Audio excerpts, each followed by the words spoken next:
Evening. It is 7 p.m. on Tuesday, June 13th. This is the meeting of the Mendon Conservation Commission. The recording has been started. I will have the members introduce myself. My name is Carl Hummel. I'm the chair. Bob Sweet. Leah Whiting. Mike Amandala. And online we have. Susan Cahalan, vice chair. Okay. I'm a little hobbled. You have to excuse me. Yep.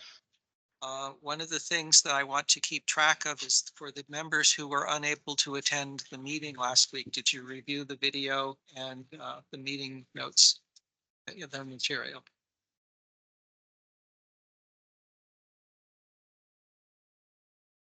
Nope, you're on mute. Oh, okay. Yes, I did. I watched them and I have a few notes. So. Okay, great. I just want to keep track of that until we start officially adopting a town policy relating to that. Yeah. There's no one here in the room for the good and welfare for the public. Is there anyone online who wishes to bring a matter of interest before the commission? So please use the Teams raise your hand feature. Isabella will set things up for you to talk. Seeing any? Which was the agenda item that we wanted to delay until 8 o'clock? We'll delay for 134 North for Sean Reardon to arrive. But I don't see Matt on either for North Ave. Scott? Yeah, Scott's here. We can discuss Hastings if you'd like. Okay. All right, we will open the continuation of the public hearing for 3537 Hastings Street, 1820 Washington Street. DEP number, okay, we have a DEP number. 218-0847. This is construction of an age-restricted mixed-use development with 2 single-family houses, the infiltration basin and the water supply wells, pump house and maintenance drive are jurisdictional for the Concom. So Isabella, do you have a statement or do we have Scott say something first?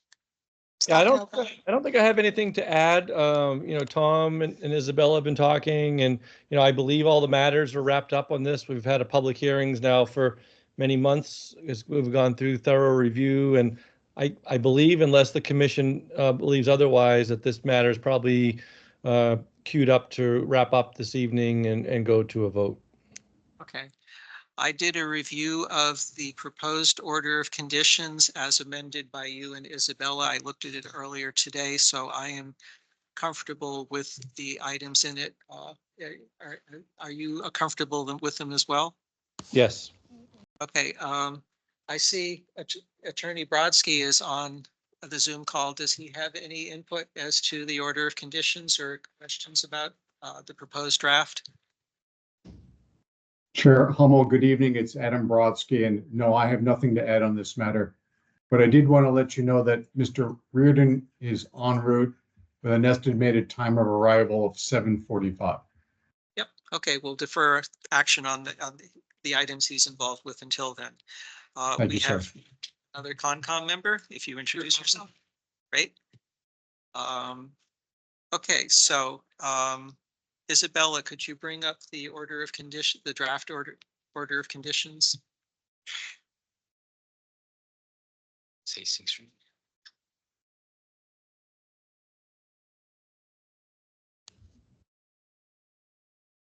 And while she's doing that, we conducted a site walk this morning to look at the jurisdictional areas with the pump house and whatnot.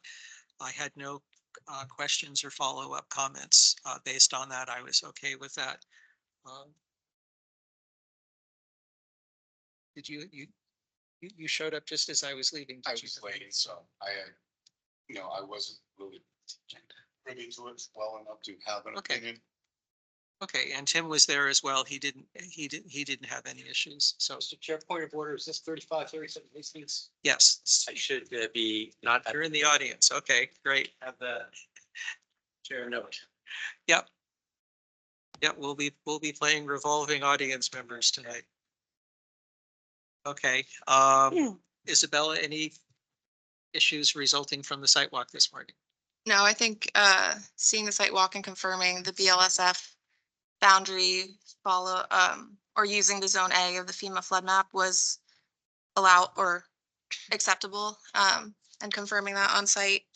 And Graves Engineering also submitted the review of the mounding calculations and found them to be in order. And those were the two outstanding issues. Yep, and the wetlands is flagged and they had stakes up showing where the floodplain area was. Although there was some question of exactly who went and put them in there. So is there any further discussion or deliberation on the order of conditions? Okay, if you look at the expanded agenda that Isabella printed out, I'd like someone to make the motion in there.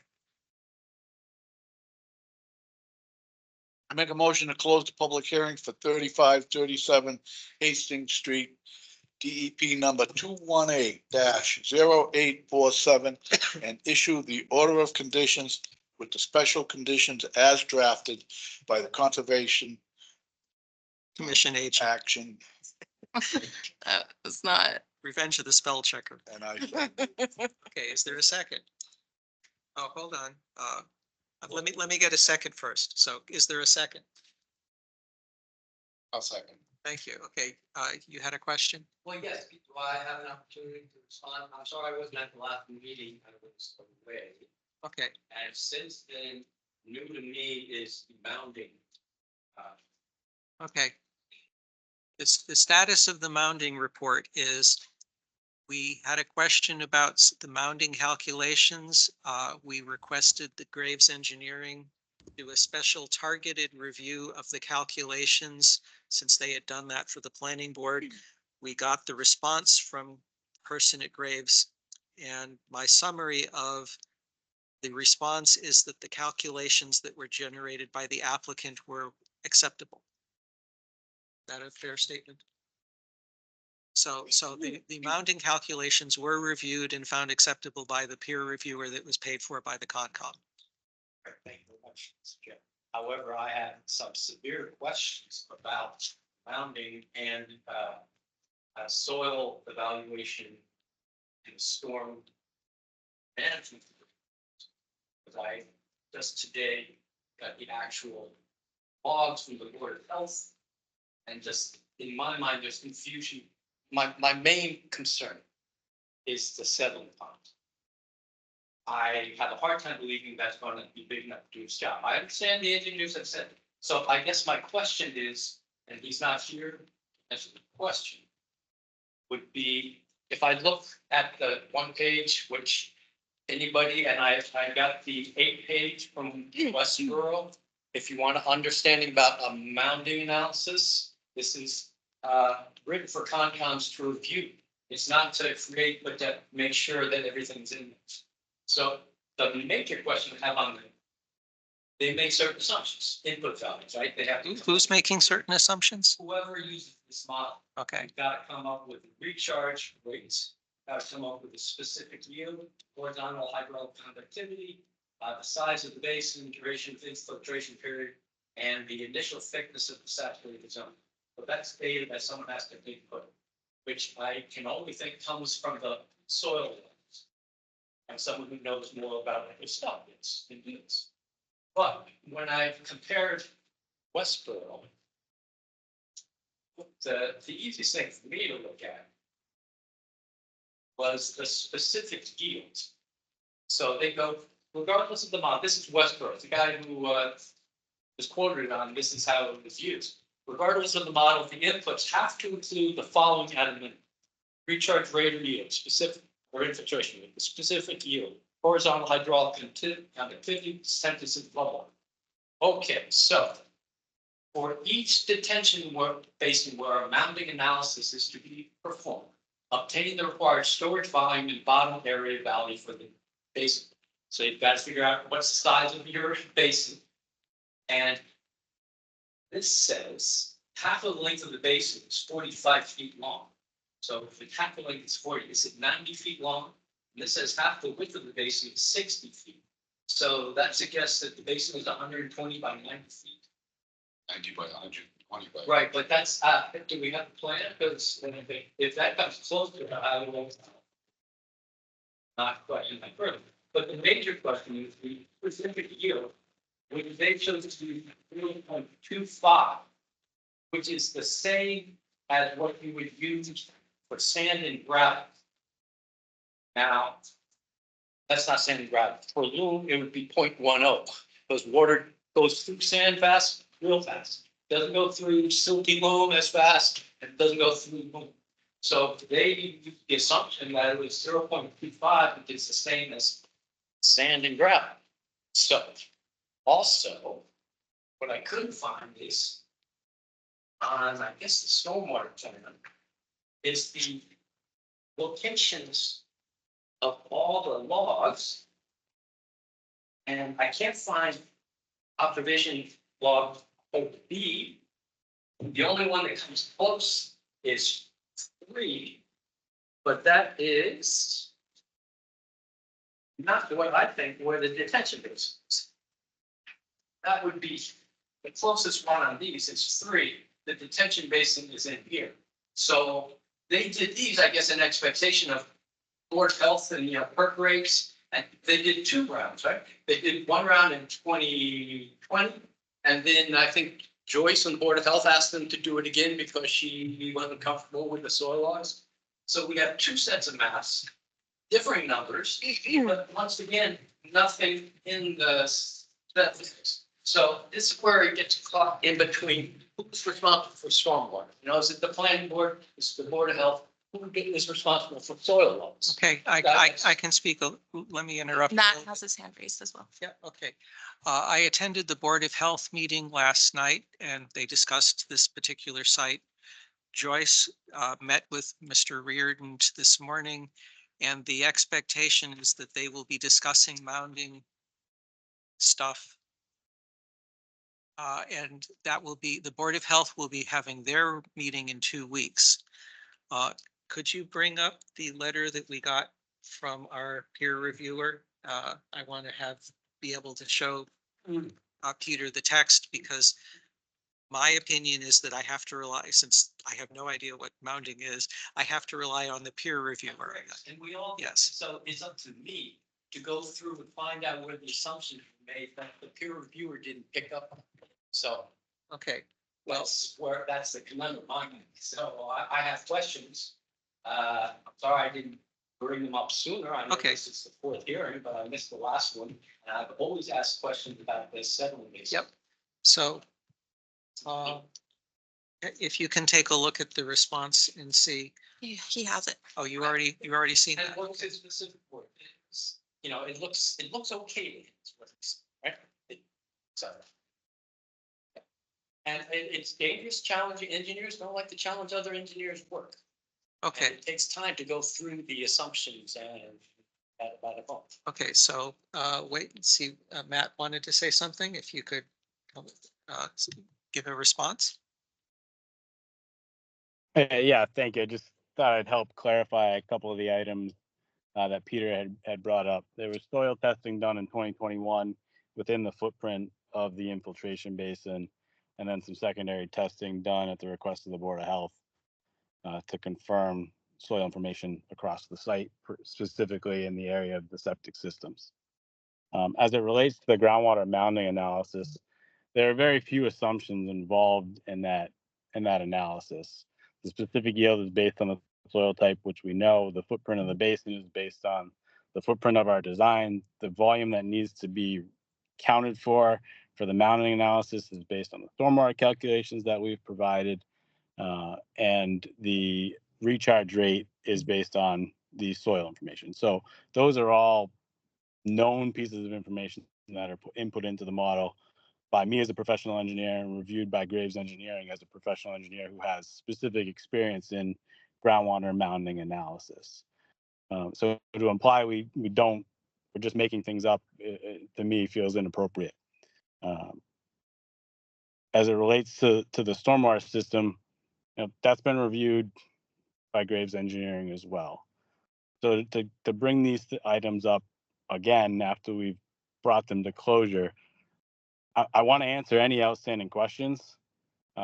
that exist by for the commission, for the public. But these are questions that have been asked and answered over the last 4 meetings. Okay, I have a question. yep. Can he confirm the size of these recharge area? Is that on the plan? It's on the plan, but none of us have a. Well, the recharge area would be the whole site, wouldn't it? There, Detention base. so the question comes, the area of the detention pond, which I was, led to believe it's only the bottom, it's not the top, is that correct? So the The bottom reach- could be. It was a Yeah, so- triangle 80 feet wide by. Maybe 106. I don't know, I'm scaling the. Right, that's what. Matt, do you have the ability to give the size of the recharge or the detention pond base? Yeah, so the recharge area is the bottom of the infiltration basin. The 45 by 60 dimensions in the groundwater mounding analysis are roughly half of the size of the width and half of the size of the length. What the groundwater mounding analysis does is it takes the centroid of that recharge area, a point in the middle of the basin, and then determines how far out that mound goes at what height. So by the time we get to the extent of the basin footprint, we no longer have a substantial mound. 60 feet out, there is no mound of groundwater. So what that does is it shows you that this system will dewater in 72 hours, and there will be no breakout into any of the resource areas that are an additional 75 plus feet away from the bottom of the system. Those are the requirements. That's the documented compliance component that we need to comply with to meet the stormwater management standards. Mr. Chair, if I could ask a question, because. Yep. You can ask the question, but then after you get an answer, my follow-up with you is, are you able to make a statement as to what you think should be done differently that you would ask the Conservation Commission to be looking into changing? So go ahead and ask your question first. It seems like should get another bite at the apple. Health, if they would Yes. be. Just a general question, the purpose of the mound is to make sure it doesn't break out and affect the wetlands. But isn't another more important purpose to show that it will drain in order to catch the next storm that comes? So that, because if it's full, a detention pond can't do its thing, right? So that would be one specific question, yes, I have. The other. So So, to answer that first one, yes. As I just stated, there's 2 purposes to the groundwater mounding analysis. Show that there will be no breakout into wetland resource areas, and to show that the basin can dewater within 72 hours. Graves Engineering looked at both of those elements, as did we, and both came to the same conclusion that because the groundwater mound is only 1.1 feet, that's a minimum of 2 feet below the bottom of the basin at the centroid, and then it falls off as you go further out. So we have more than adequate separation from groundwater, even when it's mounted for that next storm to come in and fill the basin. right, so this comes back to, maybe I'm still confused, but because I know it's high groundwater there, and I don't see on this plan, a soil log within are you referring to, soil log 3? I'm assuming that's the closest one. I can't find B, on the plans, but let's leave it at that. Hold on while you're figuring out what you're saying. We had another member. Could you introduce yourself? Tim, hi, Cardi. Okay. No, there's a couple things over here. What we're currently discussing is, we have on the floor is a motion to close the public hearing for Hastings, and one of the concerned citizens is asking. Things regarding the one that we did the sidewalk. on? Yes, So iron mounding the detention basin. I always worried that it wasn't gonna happen. So, if you have to leave the bottom of the detention pond at existing grade, That's where the grass is now. I'm assuming in order to build the detention pond, you're going to have to take out the loom. That's 2 feet. So you're going to bring in 2 feet of good stuff. Still, the bottom of the detention pond is supposed to be at the elevation of existing grass. Is that correct? That is not correct. What The is it? plan, the plan proposes to have the bottom of the infiltration basin at grade at the wall. And then as you move west towards the wetland, we will be bringing up the elevation of the bottom. We will have a minimum of 2 feet of separation at the wall. We will have up to 6 feet of separation at the western edge of the infiltration basin. Okay, so you affirmed that at the wall, the bottom of the detention pond is going to be at the existing grade. That's all I want. Okay, so looking at all the other soils logs, I think number 3 comes the closest. And that had, I think it was 22 inches of estimated high groundwater. And not all of them had estimated groundwater. Some had weeping and modeling. So there's not a consistency in the Board of Health logs, which I think are the only logs that were done in the field. And then in the logs that were submitted with the stormwater, that was your name, right? You took, I'm assuming you weren't on the field, in the field doing the perks and defaults. Okay, Peter, Okay. unless, okay, my inclination is to, you just said Board of Health logs, so I would say you can talk with them about it. Is there anyone on the commission who wants to have Peter continue to discuss this matter about, or should we say he should go work with the other board? So I have one question. Okay, Pat, do you have a dated, the last dated information about your soil logs for that area?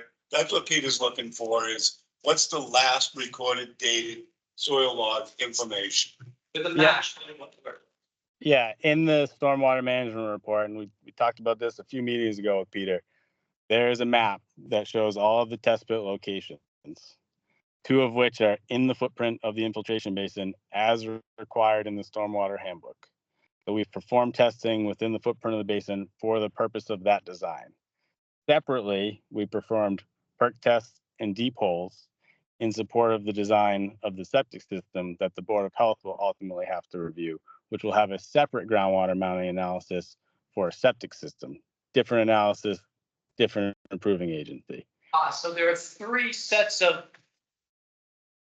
test holes, you're saying? 2 for the Yeah. Board of Health, and then 1 specifically for the stormwater management. And we have the plan. okay. So it's gonna be this one and then B and 3 Again, are in the. your point? So my question is, Peter, did you attend the planning board meetings on this too? Yes. Okay. You question this stuff at the planning board because this is infiltrate, you know. I this didn't is- have the mounting analysis because that only got brought up by DEP. Who knew? I always had questions about and I would like one more question besides this, my concern is during construction, where is all the loom going to go? I assume it's going to get off, and so that's a loom removal law, whatever. But are there going to be piles? I don't see how there can be. Okay, How there can't be? how there can be, it's going to be, the whole site is going to be taken up, so I don't know, it's going to be awkward to work around. So the specific question I had is, during construction, they show 3 maybe smaller settling basins, temporary settling basins. So if I could be assured that they have the same volume as the detention pond, or maybe they don't need to, because there is a wording in our order of conditions that if they don't succeed in catching it, the proponent's going to have to clean it up at their own expense. Okay, so that leads me to my point of, it sounds like you're saying during construction, is there something we can have the conservation agent monitor with the environmental monitor to address the concern that you have? Is there something? I will be, yes, during construction, yes, eyes on, but it's got there, supposed to be drained within 24 hours, I guess. Right, so can you say specifically what it is that you would want to make sure would happen to alleviate your concern about mounding? I'm trying to give guidance to future conservation agent and environmental monitor. No, I just, with the same stormwater inspection that's needed, I guess this is quarterly with a SWIP, it's like after every half-inch storm. I would want to see it more frequently than not, but, because What's the frequency of the SWIP? Is it every 2 weeks for The this? SWIP report is every 7 days and or half an inch. Right. And then 14 days if it's not raining or winter. But Okay, Matt so- has his hand up again. Yeah, so it is more frequently than once a month. Okay, yep, Matt? Isabella, it basically just answered it. The project's going to have coverage under the NIPD's construction general permit. There will be a SWIP inspector.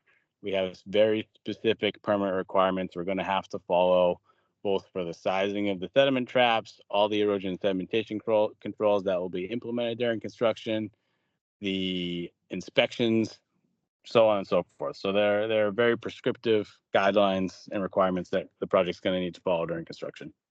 One of the new things that I see in the special orders is a discussion of an environmental monitor in addition to the SWIP monitor. Could you explain what you see that role being? Well, they can be the same person, It could be, yes. but they can also be two different people. But it just ensures that they're following the order of conditions in top of the NIPD's permit. Okay, so that's another set of eyes on this particular project and others that we will be writing into special conditions moving forward. Over here? Isabella, is there a condition on the stockpiling of material of how it has to be contained with erosion control around any stockpiling? Erosion control around the stockpile, and if it's not being used for 14 days, it needs to be loamed and seeded. And there's also something about how you have to stabilize slopes. Is that because it's in the buffer zone or? No, this is for stormwater management. I have it asked right about here. that as well. The concern is that if they've cleared another part of the site, since it slopes down towards the wetlands in our jurisdictional area, the special conditions are part of the EPA SWIP guidelines and not just the Concom and Mass DEP regulations. Not just the buffer zone? Correct. Can I ask a question? So, yes. Mine's easy. I promise. I'm still not sold on the detention basin. But my question is, will we be also monitoring this? Will you be making visits on regular basis to make sure that these conditions are being followed through? And then in any things that need to be fixed, we can just use an enforcement order and make sure Yes, that we follow the it. discussion of writing enforcement orders is one of the. I did read that, but I just want to make sure that this doesn't get away from us like a lot of things has. Well, we have a full-time agent who's able to boots on the ground. Okay, yep. Matt? Yep. Is this site gonna be done all at once or is it gonna be segmented? We haven't nailed down the exact construction phase at this point.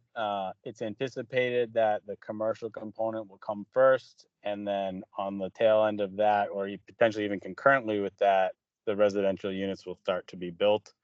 They're not going to be built 35 all at the same time. Much like any other subdivision, you kind of work your way through as you construct those. Do you think that you can try and nail that down a little better, whether or not, there's gonna be large scale construction, or if it's gonna be segmented where if only the commercial area is done, then there's less disturbance to the dirt and a greater chance of containability? It's not proposed to be segmented. It's proposed as one phase, one large project. The timeline of that construction is summarized in our narrative that the planning board reviewed. Just in terms of the process, the expectation and my understanding of what the applicant is intending to do is the commercial is the priority, with the residential to either go in parallel or to follow immediately after. The beauty of this type of project is you've got a commercial and a residential component. The same contractor typically isn't going to put in, build a market and also build single story, single family homes. You're going to have two, focused contractors, one on the residential component, one on the commercial component. So it is one project proposed as a single effort. Okay, thank you. All right. I want to go back in time a bit. Tim, before you got here, I went around and asked people who attended the site walk this morning if they had issues, and we didn't. Do you have any observations or issues from the site walk this morning? No, he answered all the questions and, everything that I wasn't aware of, made us aware of, so. Okay, So, Mr. Chair, just yes, finally. your last bite at the apple here.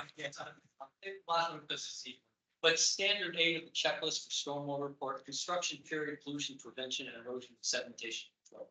This is near and dear to my heart because this is where it all gets messed up, is during construction. And none of them do it because they can check the last item, which is the project is covered by a NIPD's construction general permit, but no SWIP has been submitted. The SWIP will be submitted.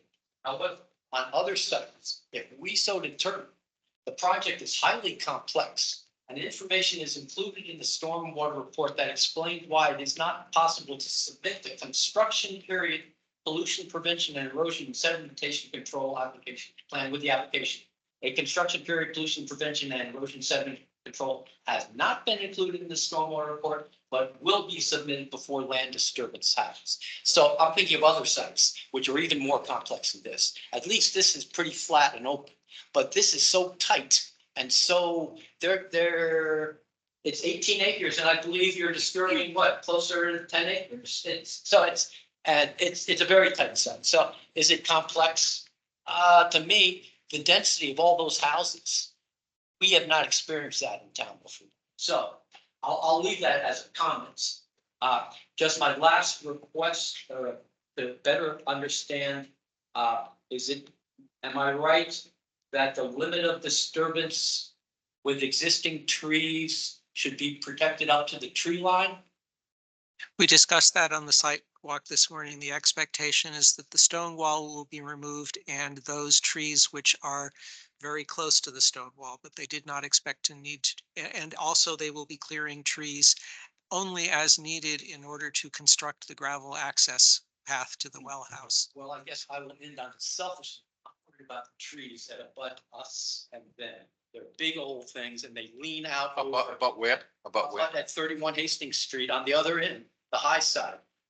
Not jurisdictional for Concom, Not unfortunately. jurisdictional, but who do I talk to about, Planning board, I would say. protection for trees? Is that not Concom to make comments on tree protection? I don't Well, know. it's, So far out of the It's- buffer zone. Are you talking about behind your property? Yeah. I think they're saving all of them.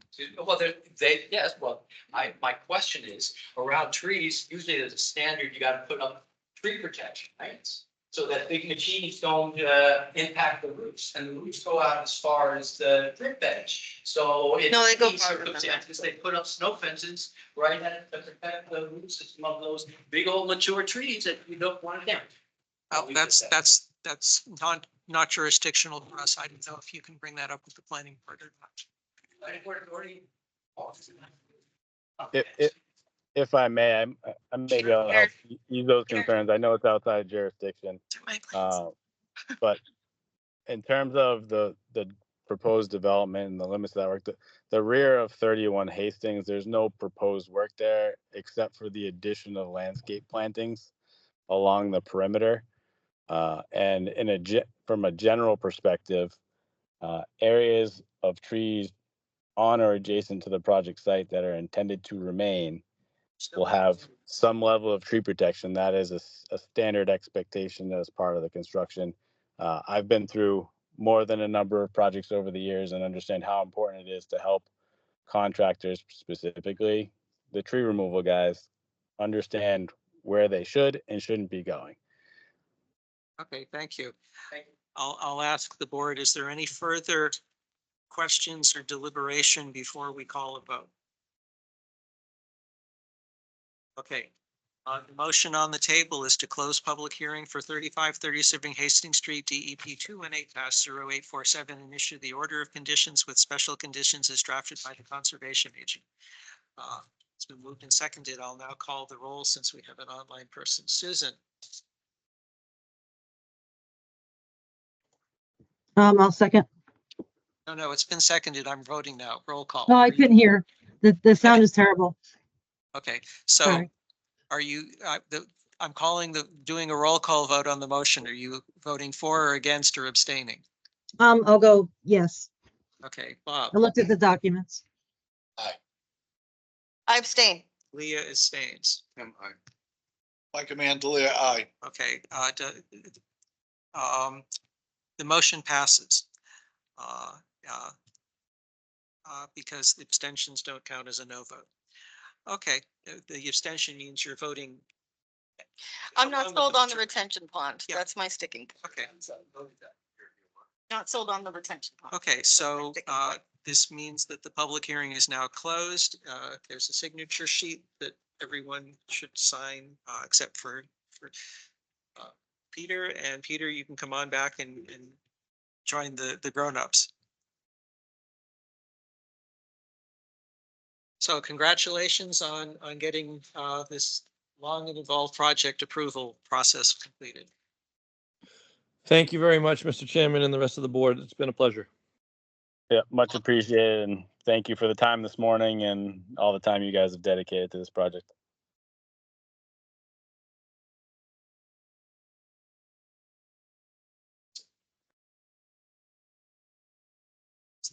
You abstain? She abstained. You abstain for voting on it, so. Then by all means, I'll pass it down. I think she can still vote Yeah, now that the board approved it, right? I guess she doesn't have to. She abstained from voting, so. Right, But but you want to put a signature on it. She didn't vote for it either way. point of order, Mr. Chairman, because Yeah. that's a personal decision, but we have often signed things. If I hadn't been at the hearing, right? We're looking for a signature. We're being more strict on Is making that- sure It's people just saying if review you abstain, hearings. why would you vote? Why would you? As long as there's 4, it's okay.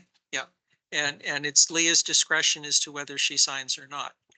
An abstention means that she is abiding by the decision of the majority. Okay, so as long, as she said, and then Susan, if you are interested, you can come into the office as well. And sign that. All right, When we have electronic signature, could she say, apply my signature? I don't- She could sign electronically, but as long as there's 4, it's Yep. all set. okay, so the next item on the agenda is for the Providence Street culvert. Is that Christopher Poole? Is that what you're here for? Yes, thank you. Okay. Yes, thank you. Sorry about that. Peter. Okay, so we will move to agenda item 5, a review request by Wait. Tiki and Excuse Bond. me, excuse me. Yep. I'm here. Did I miss something? You skip the administrative approval? No, This is that's what Christopher. I'm about to open up the discussion of that. So we're now My moving to apologies. agenda item 5, Providence Street Culvert Geotechnical Borings, review request by Tigney and Bond. The representative is Christopher Houle for an administrative approval for the proposed geotechnical borings for the Springbrook Culvert Replacement Project. Isabella, you have a comment on this? Yeah, we got the request for doing the exploratory borings. These can be exempt under the Wetland Protection Act because they're temporary. All heavy machinery will be on pavement and all all drilled material will be returned. But Christopher is going to be able to speak to it better than I am. Okay, and the reason why we can do an administrative approval is because under the wetlands regulations, this is considered minor exempt? Yeah. Okay. All right, so take it away, Christopher. Yes, thank you, Agent Genova and members of the Conservation Commission. For the record, Christopher Houle, Ty and Bond, representing the Mendon Highway Department. As Ms. Genova explained, we're proposing four geotechnical borings at Springbrook on Providence Street. And as she described, the borings would be surrounded with erosion control measures, straw wattles, and no work is occurring within the resource areas, just up in the roadway. The work is exempt under the Wetlands Protection Act, with the exception of bordering land subject to flooding. Hence why we are seeking your authorization. I asked What information are you looking for from the board? Swing the mic around. Repeat your question, Mike. Could I ask a question? What information are you hoping to get from the borings?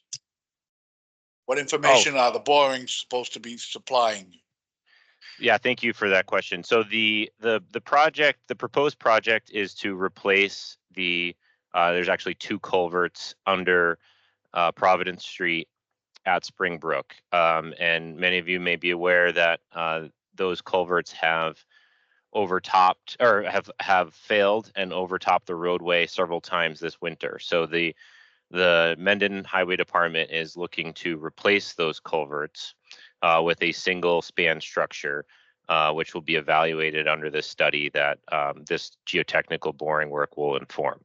So in terms of the boring locations or the borings, they will be drilled to approximately 30 feet at each location to obtain soils information, depth to bedrock, and other geotechnical related tests. The borings would also be sent out to a laboratory for analysis as well.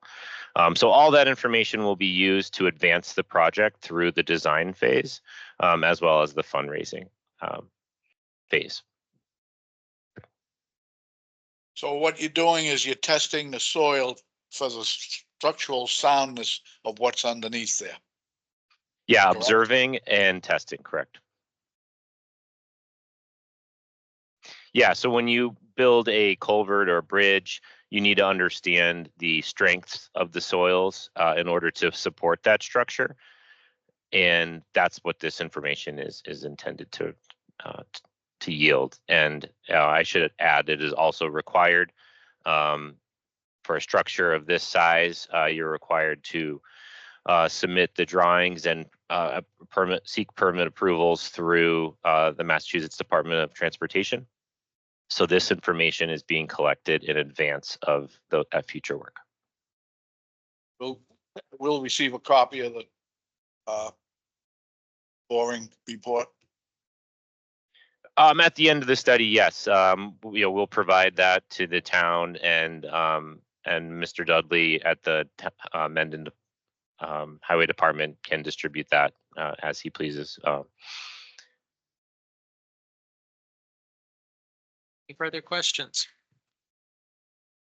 Okay, there's a motion at the bottom of page 2 of the expanded agenda. Susan has a question. Sorry, yep, your No, question. I was gonna motion. Okay, go right ahead. Susan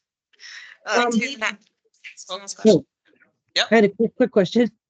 So I read the document that you sent, Mr. Poole, and you spoke that if you have to do any, you might have to pour some rock. So if you do, what method will you be using? Drive and wash or some other method? And Good question. I'm not a geotechnical engineer. I'm gonna read the document too, as this portion was prepared by geotechnical engineers. So bear with me for a second. Let me find that Okay. section. No worries.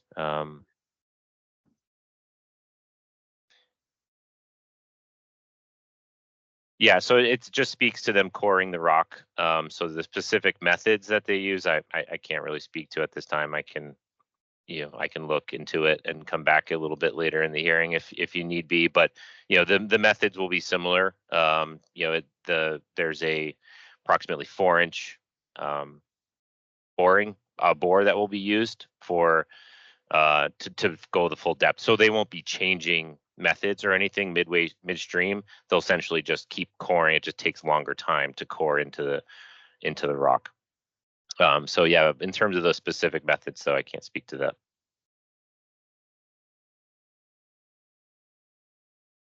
Any other questions or discussion? Okay, over to you. I make a motion to issue an administrative approval for the exploratory boring proposed by Teague and Bond for the Providence Street culverts. Is there a second? Second. Been moved and seconded. Further discussion? Okay, roll call. Susan, Aye. Peter? I mean, Bob, Bob? aye. Peter, aye. Leah, I. Tim, aye. Aye. Mike votes aye. Okay, that passes unanimously. Thank you. Isabella will work on getting that issued. Looks like we have something to sign for this. Yeah, Chris, do you just want electronic or do you want like a physical copy of the letter? Or would I Electronic mail is it fine. to Yeah, Okay. electronic is fine.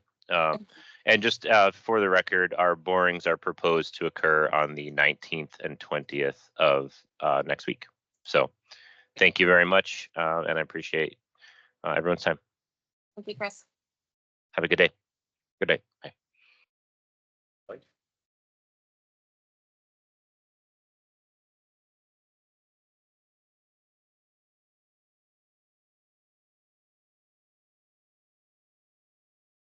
Okay, next item. Agenda item number 6, 134 North Avenue, enforcement order issued 4/24/24, review existing conditions plan and mitigation plan. I'm recusing myself from this as I'm an abutter, so Susan is vice chair, but since she's remote and not feeling well, she asked that someone else take over, and Leah stated that she would be willing to chair this part of the meeting. So I shall now put on a different hat and go sit in the audience for this.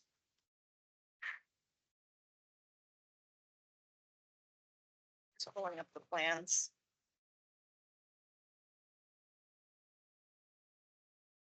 Good evening, Mr. Reardon. Good evening. How are you? I'm fine. How are you?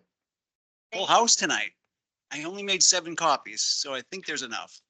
I have it on my computer, so it's not downloading. Can you? If there's an extra, I'll take one. And these are graphics that we have available to us, so you'll see them on the screen, but it's nice to have them in front of you. Okay, I haven't had we just got these plans today, as per usual. So I haven't had a lot of time to go over them, but I understand that you've talked to Isabella about these plans. And do you want to just tell us? Correct. Yeah, and Any changes or just sure. present these? And again, no expectations here. This is just sharing you with the current status of the discussion. We're making really good progress. So just wanted to take the opportunity today, since we have a hearing scheduled, to just sort of give you an update on where we are. The first. Can I just ask? Sure. Is this what you represented last meeting? Is this what we talked about? It is. So the first plan is almost the exact same thing. What I want to let you know is we made some changes. We got a little bit more survey. So we got actual finer location on the driveway. So the original plan we showed you, we located some of the stuff using aerial photography. So we went back and got survey. So the location of the driveway changed just a tiny bit. It's probably imperceptible to most, but nonetheless, it changed a little bit.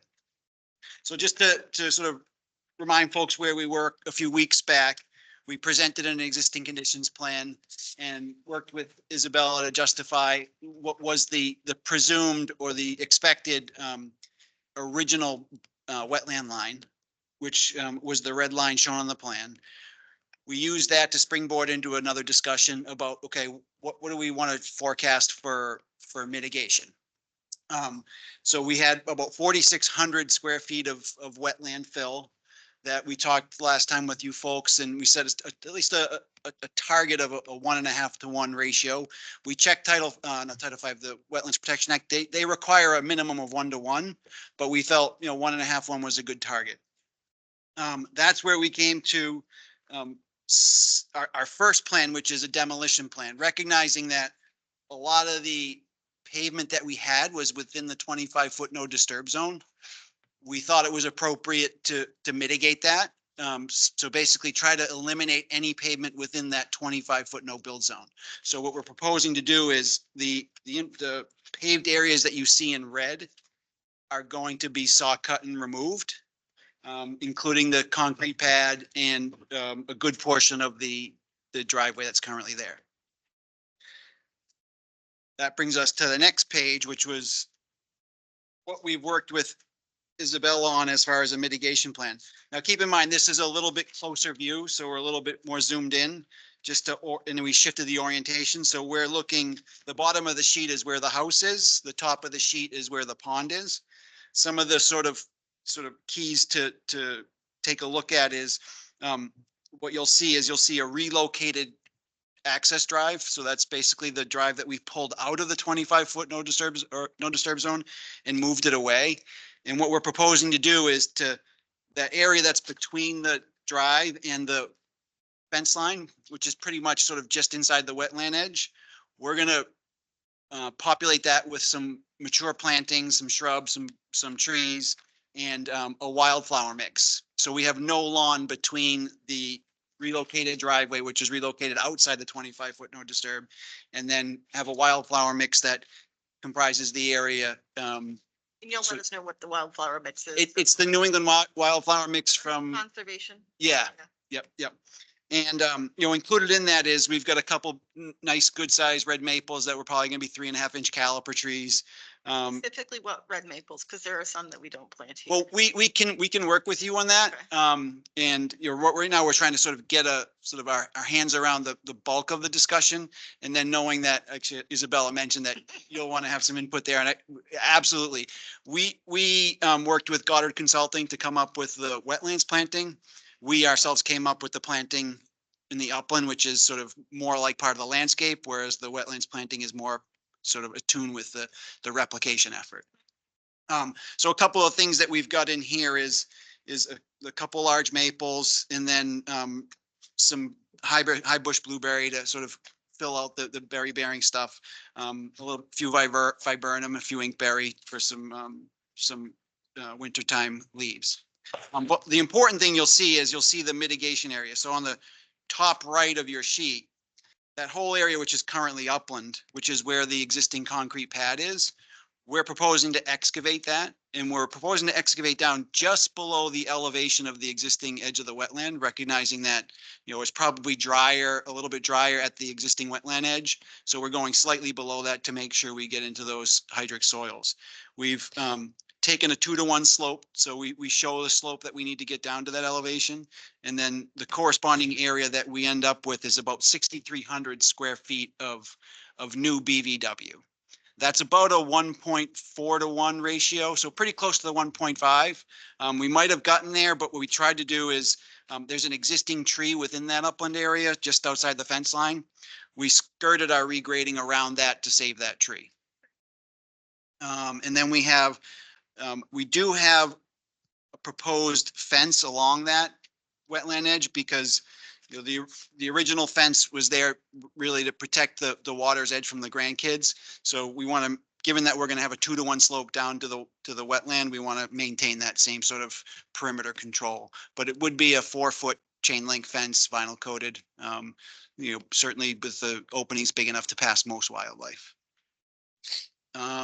So the next sheet you'll see is a summary of these proposed changes, and probably the 3 most important are highlighted in blue. And just to keep in mind, this is a tabulation of the current area within jurisdiction. So we're just trying to get a bracket around a geographic shape so we can compare apples to apples. So in that, just within the area that's currently subject to jurisdiction, we have a 6,020 square foot increase in BVW. Now there's another 280 square feet or so that's additional BVW, but that's happening outside of what is currently within jurisdiction. So that's why you see a slight difference in the numbers between what's on the plan and what's shown here. We have almost a 2,400 square foot reduction in impervious within the 25-foot no disturb zone. What you'll see is the 188 feet that you see there is the impervious area associated with the existing stone walls. So we actually calculated that area, counted that as impervious, and that's designated to stay in place. And then the last one is elimination of over 8,000 square feet of lawn within the area subject to jurisdiction. One other key metric is with the relocated BVW edge, we're going to have another 7,000 square feet of area subject to jurisdiction on the site by the extension of the BVW into the new replication area. So the amount of jurisdictional area on the site is actually going to increase because obviously our BVW edge is going to change a little bit. And then the last sheet is the replication plan for the area that we've identified. This is developed by Goddard Consulting. So they're a well-known wetlands scientist, and they've proposed a suite of plantings that they feel is appropriate for this area. You'll see there's I forget what the number is. it was 24 trees and 80 shrubs. So that's about 742 shrubs or trees per acre, which compares favorably to the 600 shrubs per acre that the Army Corps is usually looking for with wetland replication. So we feel we're in pretty good shape there. It's a relatively small area close to the area that was impacted, and we feel we've got a pretty good understanding of the hydrology there, so we don't expect it to be sort of a situation where if some of it doesn't survive. We think it has a high probability of success. And what we're hoping is if you guys are sort of amenable to what's being proposed so far, we can sort of continue the process forward, fine tune the species, fine tune the details on a plan, come back with a developed mitigation plan. So in plans, the documentation, the text that goes along with it, and the planting schedules, and then finalize that as being what our commitment is to sort of even up the equation. Then after that, we would come back to you with a notice of intent filing for a couple things. One, to memorialize the improvements that have been made out there so that you guys have a plan of what's been out there and we can have an operation and maintenance plan associated with it. And two, to capture any of the proposed improvements we want to make that aren't of a mitigation mindset, right? So for example, if we want to put a fence up around the tennis court, if we want to move the building to the place that we'd hope to put it, capture all those things in a document that assigns the necessary review criteria to it, and we end up with an order of conditions so we have something enforceable going forward. Anyone have any questions? I got a couple, but What I'd like to see is the elevations on this. What is the height of the BBW? The height of the BBW, when you say its elevation is about 67.5, so about 6 inches lower than the current elevation of the edge.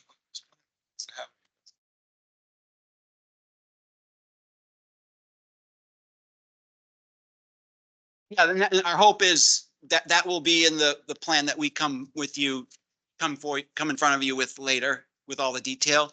So we wanted to make sure that what we were doing was in line with expectations, and then come with all that detail. That would be what I'm interested in. Yes. It's getting some sense of elevation, because one of the biggest problem with our replications is when they're put too high up in the air, they tend to fail and therefore don't serve the purpose that they were intended. Understood. And that was one of our sort of principal sort of concerns. If you take a look at sheet C3, the site plan, you'll see some proposed contours along the outside of that upper right-hand boundary. So that shows the excavation going down to about an elevation of 67.5, which is where we're targeting groundwater level. We'll probably do a test pit to confirm that and then provide all that documentation to you. is that what you meant by 6 inches lower than the existing? Yeah, so frequently what you'll see is you'll say, okay, well, we're going to mitigate by taking the grade at the edge of the wetland and just extending it inland. But our wetland scientist said, well, you got to keep in mind that at the edge of the wetland is where it's sort of the driest. Yeah. So we try to stay about 6 inches below that to make sure that we're staying in a decent hydric soil. Not yet.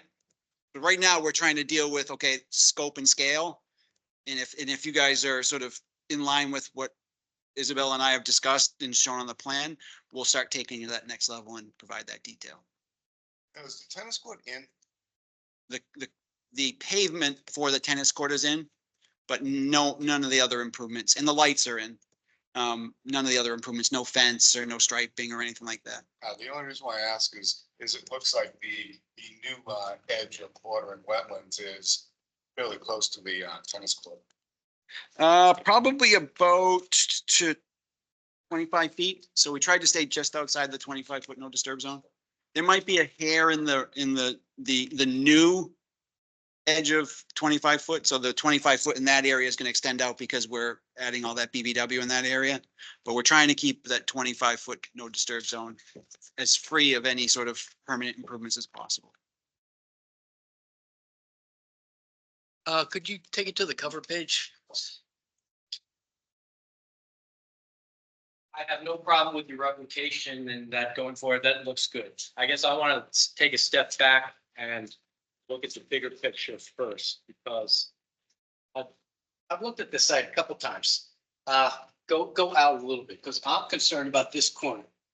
Now, the way I looked at it, you know, this is a high point here.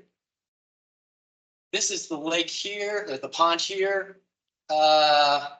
This was a knoll. You see that steep slope? I am concerned that this whole corner got filled in.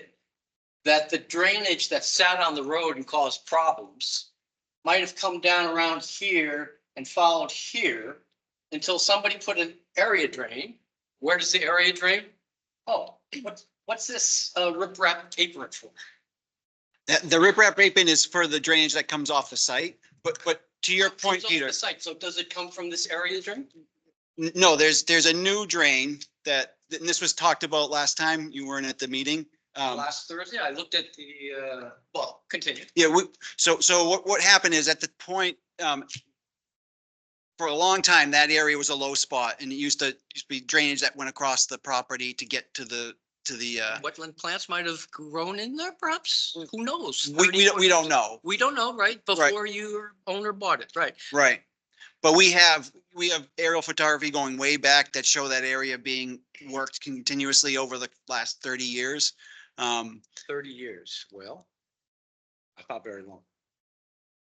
Sorry, continue. So where's, you have pipes? What's that air? So what was installed is there's an existing low point in there that the roadway drainage used to run off the property. And so that's the area drain. Yeah. No, there's 3 breaks in the curb. There's breaks at the curb, I understand that, but isn't that a catch basin? That's a catch basin that drains to another point on the site and goes to an under drain. Goes to an infiltration. Where that drains to? I haven't found that out yet. But you're saying it drains onto your site? Correct, but that's not draining the low point of the roadway. What's draining the low point of the roadway is there are 3 breaks in the curb. Yeah. And then they go what, into a swale?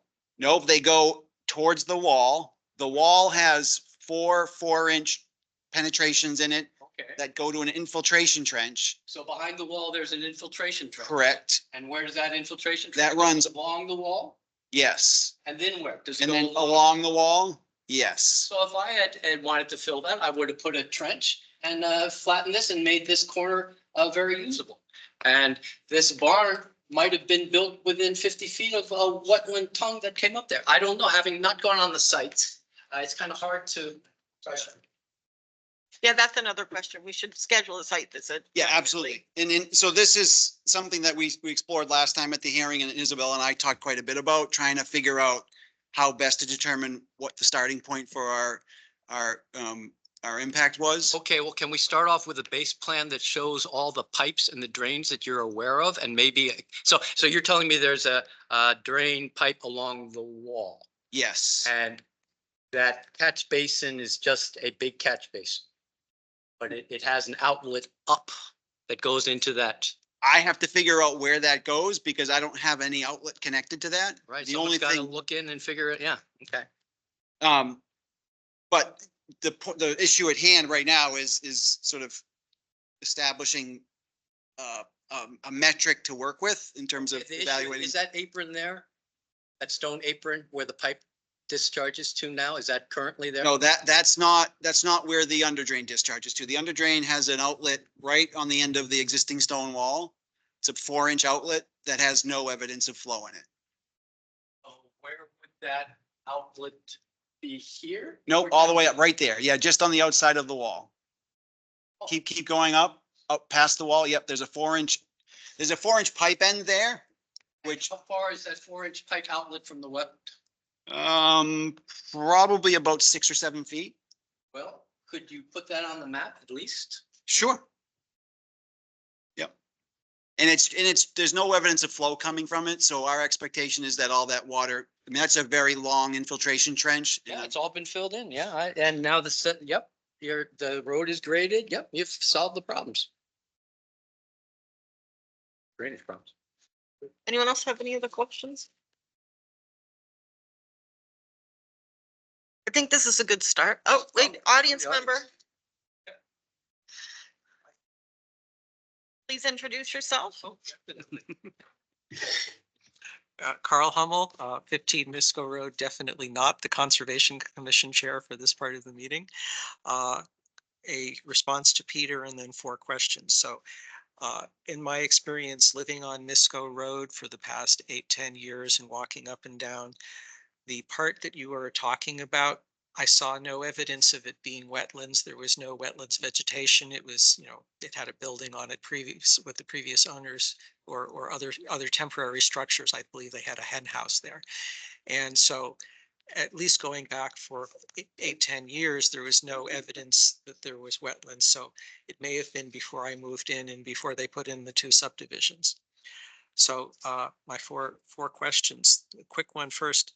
Two weeks ago, you talked about healing in some trees. Was that done? No, we're not going to do anything until we get through the notice of intent process, just so there's no confusion, no miscommunication. Our fear is that despite our best efforts, a contractor will stage their equipment in the wrong spot or do something that we'd care not to have happen in the time that we're trying to discuss this. Okay. My second question is that in the table on page 3 and in other parts of your presentation, you talked about statements of what the wetlands was and what was removed from it. However, I don't believe that the Conservation Commission has given a ANRAD kind of review where they've agreed with your plans. You've said, here's where we think the wetlands is, but I don't think the Conservation Commission has agreed with your delineation. Understood, yes. Okay, so that is something that the commission should plan on doing as they conduct a site walk, and Isabella would be on that. Okay. Second one,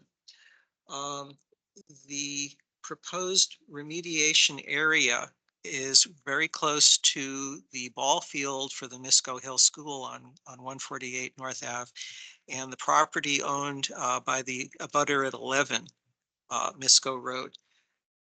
Your proposed remediation and building a wetlands is right up to the property line. And have you talked with the owner about the fact that all of a sudden their land and with the ball field, that their ball field may suddenly get a lot soggier than it is now?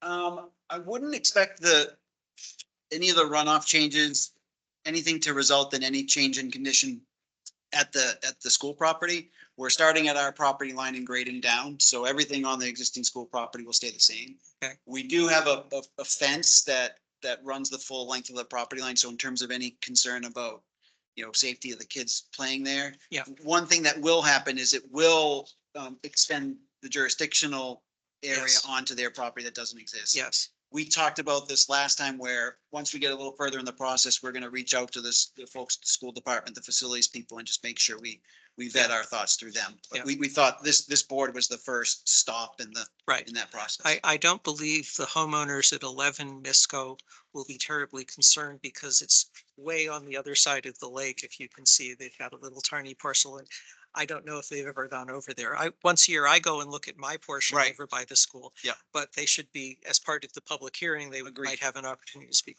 My last issue is the most substantial one, and this is on the nature of the replication plan. Could you scroll to the 4th page, the last one? The proposed replication, you're saying that you're planning on having trees and shrubs in there. However, the land that was taken, the wetlands, was not of that nature. It's a swamp. It's underwater. It's got lily pads. It's host to herons, mallards, geese when they migrate seasonal, and the occasional beaver. So my concern is that the replication that you're proposing is not going to be the same as what the entire rest of the lake is, or the swamp is, or the wetlands.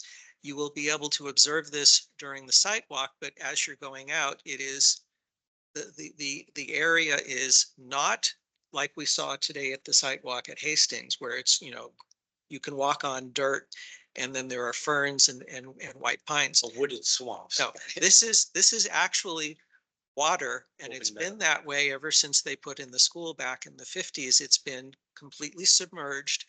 You've got lily pads and not ferns in this area. And so my my question, or I'd ask the Concom to think about, is the replication of this proposal where they're proposing to have a more less soggy area than underwater, is that an appropriate wetlands remediation, or should the remediation be to match the existing character of all of the rest of the wetland area and the land that was taken? I believe that was my question originally, was what is the grade heights? So that way there we can match. Right, but it's more than that. It's how you plant it. And Yeah. the owner might want some bushes and some nice trees. You're making the point that no, from a wildlife perspective, open water is more important than a shrub swamp. Well, I It's- think they're replicating a bordering vegetated wetland. They're not replicating swamp. Land under And they're- water. Yeah, land underwater. Yeah, So and the area of impact was a bit of a transitional space. It Yes. wasn't so clearly land underwater all the time. It was dry quite often. It depended on whether the Yeah, beavers were yeah, there that year exactly. or not. If the So- beavers show up, goes especially in that part of the lake, because you have a much more of a slope. So when the beavers raised the water level 2 feet or 3 feet, it definitely encroached on that part of the swamp much more. And we're happy to engage in anything that the commission thinks is the highest value. So what we did is put what we think is probably the most costly replication on a plan. Well, I mean, because I mean, this is several, over 100 Yeah. plantings but by all means, we're open to any suggestions or the preference of the Right. board. Well, those are my issues for now. And then if you come back with a finalized replication plan at the public hearing, then I may have comments then, and we may have some of the abutters coming as well. So maybe while we're talking about that, I'll talk with Goddard Consulting about what they think is appropriate, but maybe we sort of increase the amount of sort of land underwater. Yeah. Component, and then probably like at maybe a 3-to-1 ratio that we have Yeah. an area for the water to move into. Yeah. Well, what's the actual law for replicating a wetland? Supposed to be a similar type, Right. right? It's And- open to And the interpretation. question is what the similar type would be. Yeah.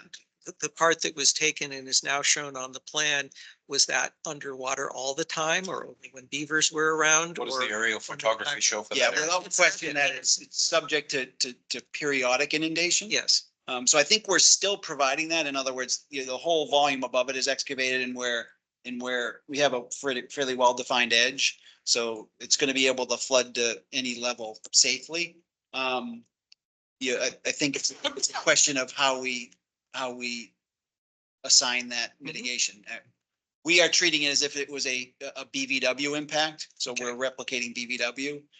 Certainly, if we think it's more appropriate to add a land underwater component there, we can do that and come Okay. up with. I think that's smart because that's probably, hopefully what will naturally happen. Yeah. And that's gonna be on your property. And it'll make And for a if you cooler plan cross for section it, too. if you plan for it, then you're not Yeah. gonna have any disruption. yeah. One of the things I was thinking of is this area right here. It's heavily wooded. Well, it's not woods, it's very overgrown shrubs and whatnot. And this area of the lake, of the swamp may be something that you look at and see what those conditions are there. That may be more appropriate Yep. for what's up here. Okay. I wouldn't want to make it too deep though, because then you might lose those existing trees. And you might Yeah, we'll impact the have, ball I field. think I need to we'll see. be able to solve that because we can shape it. It's a pretty good sort of geometric area. We should be able to shape it to provide some temporary pools with a connection. But I think the best thing to do is we'll do a site walk. We'll deal with all the things that Peter asked about. We'll show you what we know. We'll have Goddard Consulting there. Take a look at the example that you've suggested, and then sort of listen to you on the plantings and come up with something that's sort of a consensus. Yeah, I'll go around and show. You're gonna try, Mr. Reardon, are you gonna try and have the locations area I where was talking about. trains go? Yes. Because a 4-inch train doesn't make sense coming from a street train.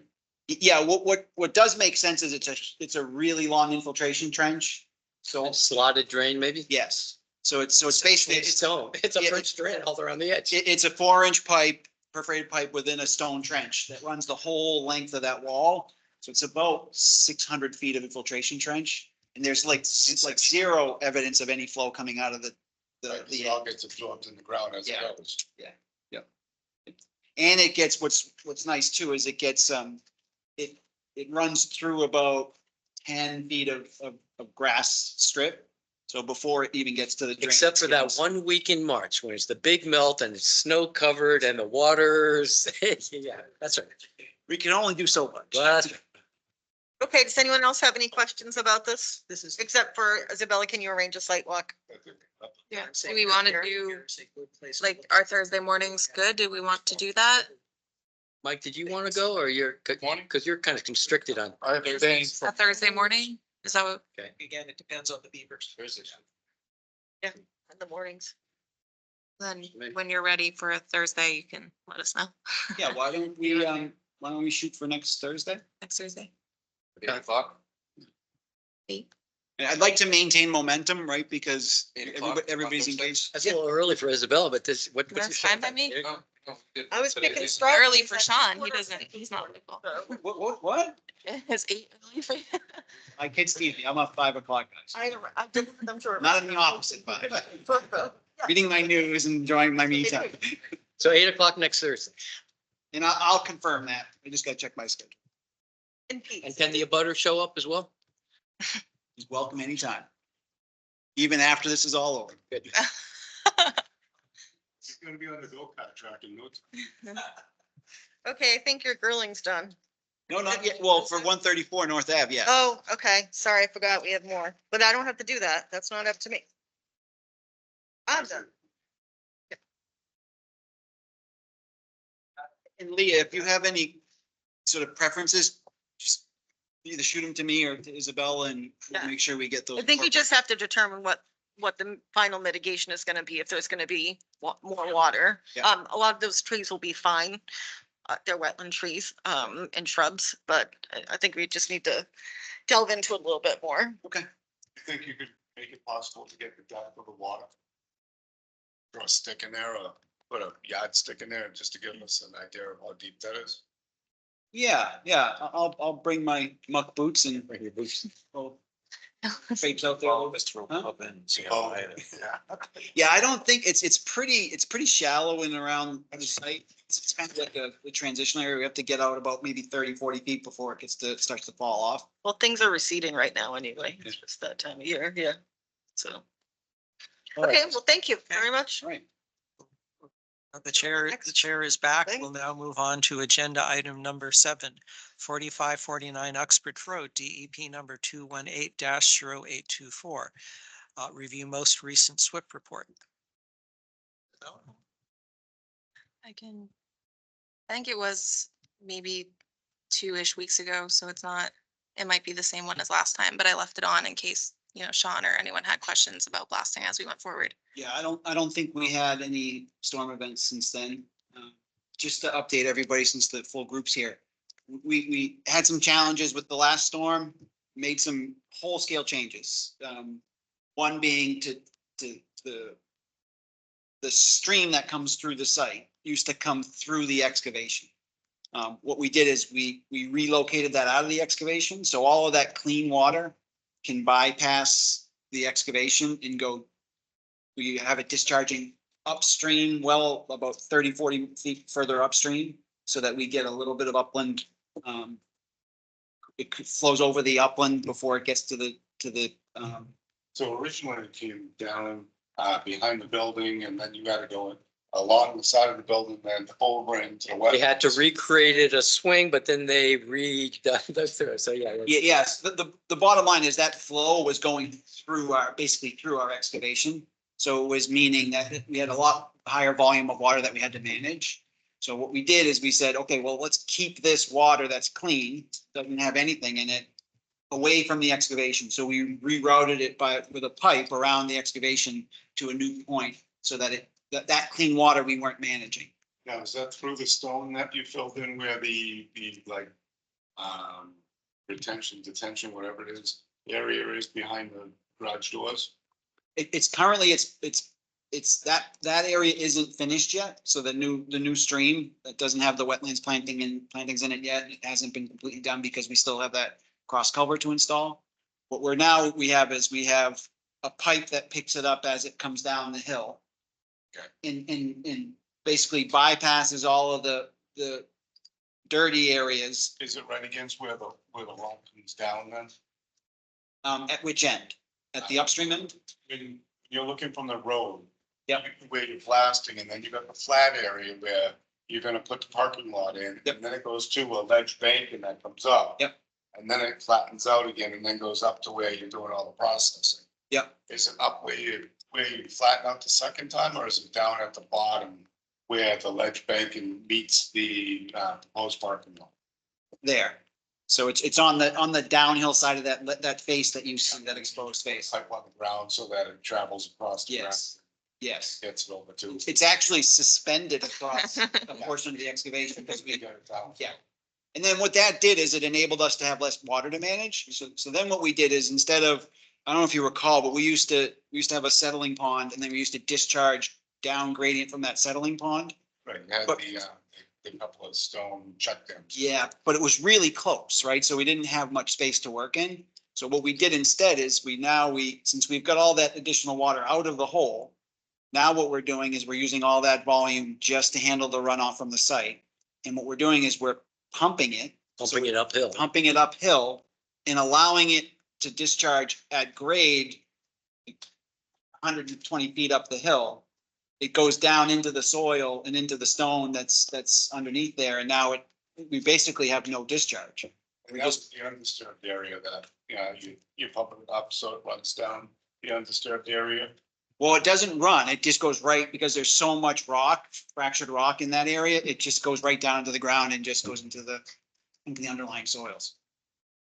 So we don't have any turbidity showing up in the stream now. We literally haven't had, ever since we moved that flow around, we haven't had any situations where any kind of turbidity has shown up in the wetlands at all. How are you making out with the blasting? Right now, we're about 5 to 7 days away from finishing. We anticipate that there's gonna be a stage where we have to sort of, the blasters aren't gonna be there for a few days while we dig out the rock that's been sort of fractured.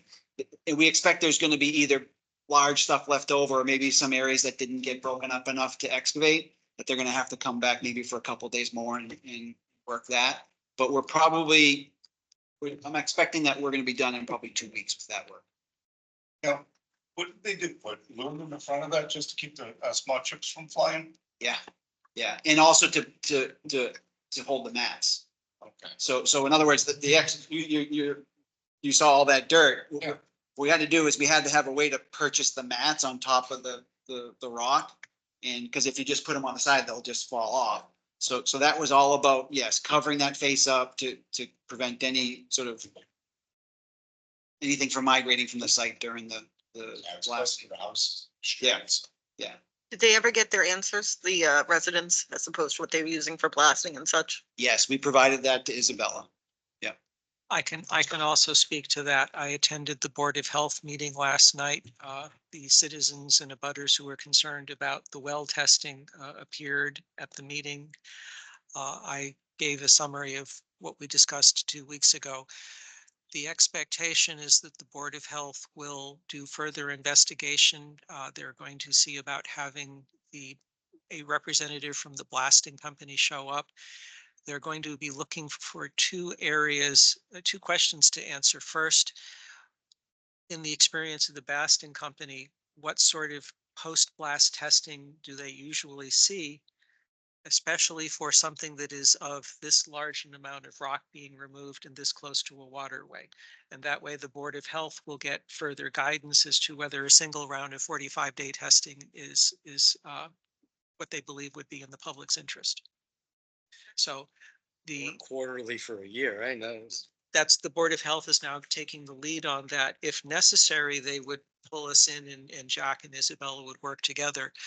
The reason I went is I wanted to make sure that the Board of Health didn't say, go talk to the Concom right after we'd sent them their direction. And the Board of Health is aware of the matter. And I understand they had a meeting with you this morning. Yeah, so on a separate issue, Yeah. we found a cesspool. Yeah, yes, I heard about that. Fortunately, not the hard way. And so we've got an issue with we've got to figure out a way to solve that problem. So we met with the Board of Health today on that issue. Prior to that, we had no sort of reason for any discussion. So that allows us to engage with them on the work going on, and it gives us a little bit more flexibility to help them and the neighbors with the blasting issue. Yeah. Because they are linked now. Yeah, and I expect to attend the meeting in 2 weeks and be a liaison. If other members of the commission wish to know, let me know, and I will have it officially posted as a joint meeting with our attending their meeting. And the other question that they came up was noise and the fact that the blasting's been going on. And then before that was the jackhammering. And the response was, well, Mendon currently doesn't have a sufficiently robust noise bylaw, but perhaps there'll be a bylaws committee that would be looking into that kind of matter in the future. So, well, when you're out there, they blasting across the street. You know, I saw the hammer over there. I have no idea what. That's a different piece of, that's a different property. I have no idea what it is. Yes. It could be breaking up the rocks. It's noisy, right? It doesn't- The Board of Health went and talked to that other property owner about what they were doing, and that's all that I gathered from the conversation.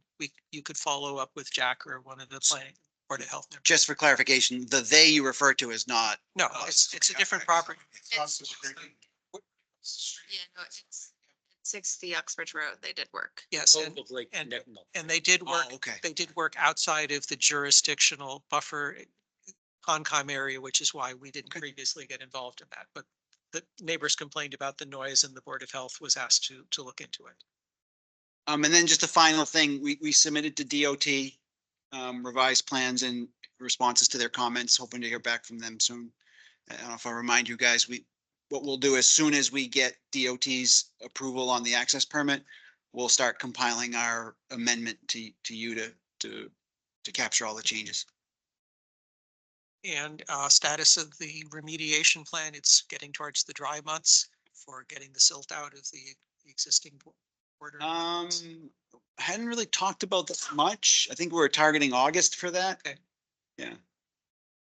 But making be sure it's here. before September, right? Because we can get a hurricane and wet September, right? You want to do it in dry. I think Owen Kramer, the SWIP inspector, has Brandon Phaneuf, the peer reviewers, contact. So as soon as it's dry enough, them and Scott got it, or Scott Consulting, Goddard Consulting will all go out. I'll circle back, but let's set a sort of a target date for first week in August to, at least for when we're all thinking of If it something works for getting them done. anyway. Yeah. You're still looking to go across the street and make sure that what's going across the street is in good working order as well. No, we hadn't planned to do anything related to the infrastructure downstream from our site. That's all Mass DOT. Yeah. Now we did the testing. We are, as soon as that we demobilize from the blasting, we're going to start our 45 day clock, start notifying people of the target date for doing the post blasting testing, start coordinating that. But that hopefully is all we end up doing, because hopefully we'll get back the exact same results we got for pre-testing. If something shows up and we have to do additional testing to explain or understand the situation better, we'll certainly consider that. I was more referring to the pipe that goes underground when the wetlands got flooded. Yep. And then all that silt and whatnot went under the road and onto the other side. Well, yeah, we hadn't identified any downstream impacts, so I don't know We if would be doing that at the same time if there is any impact, but it's deep there.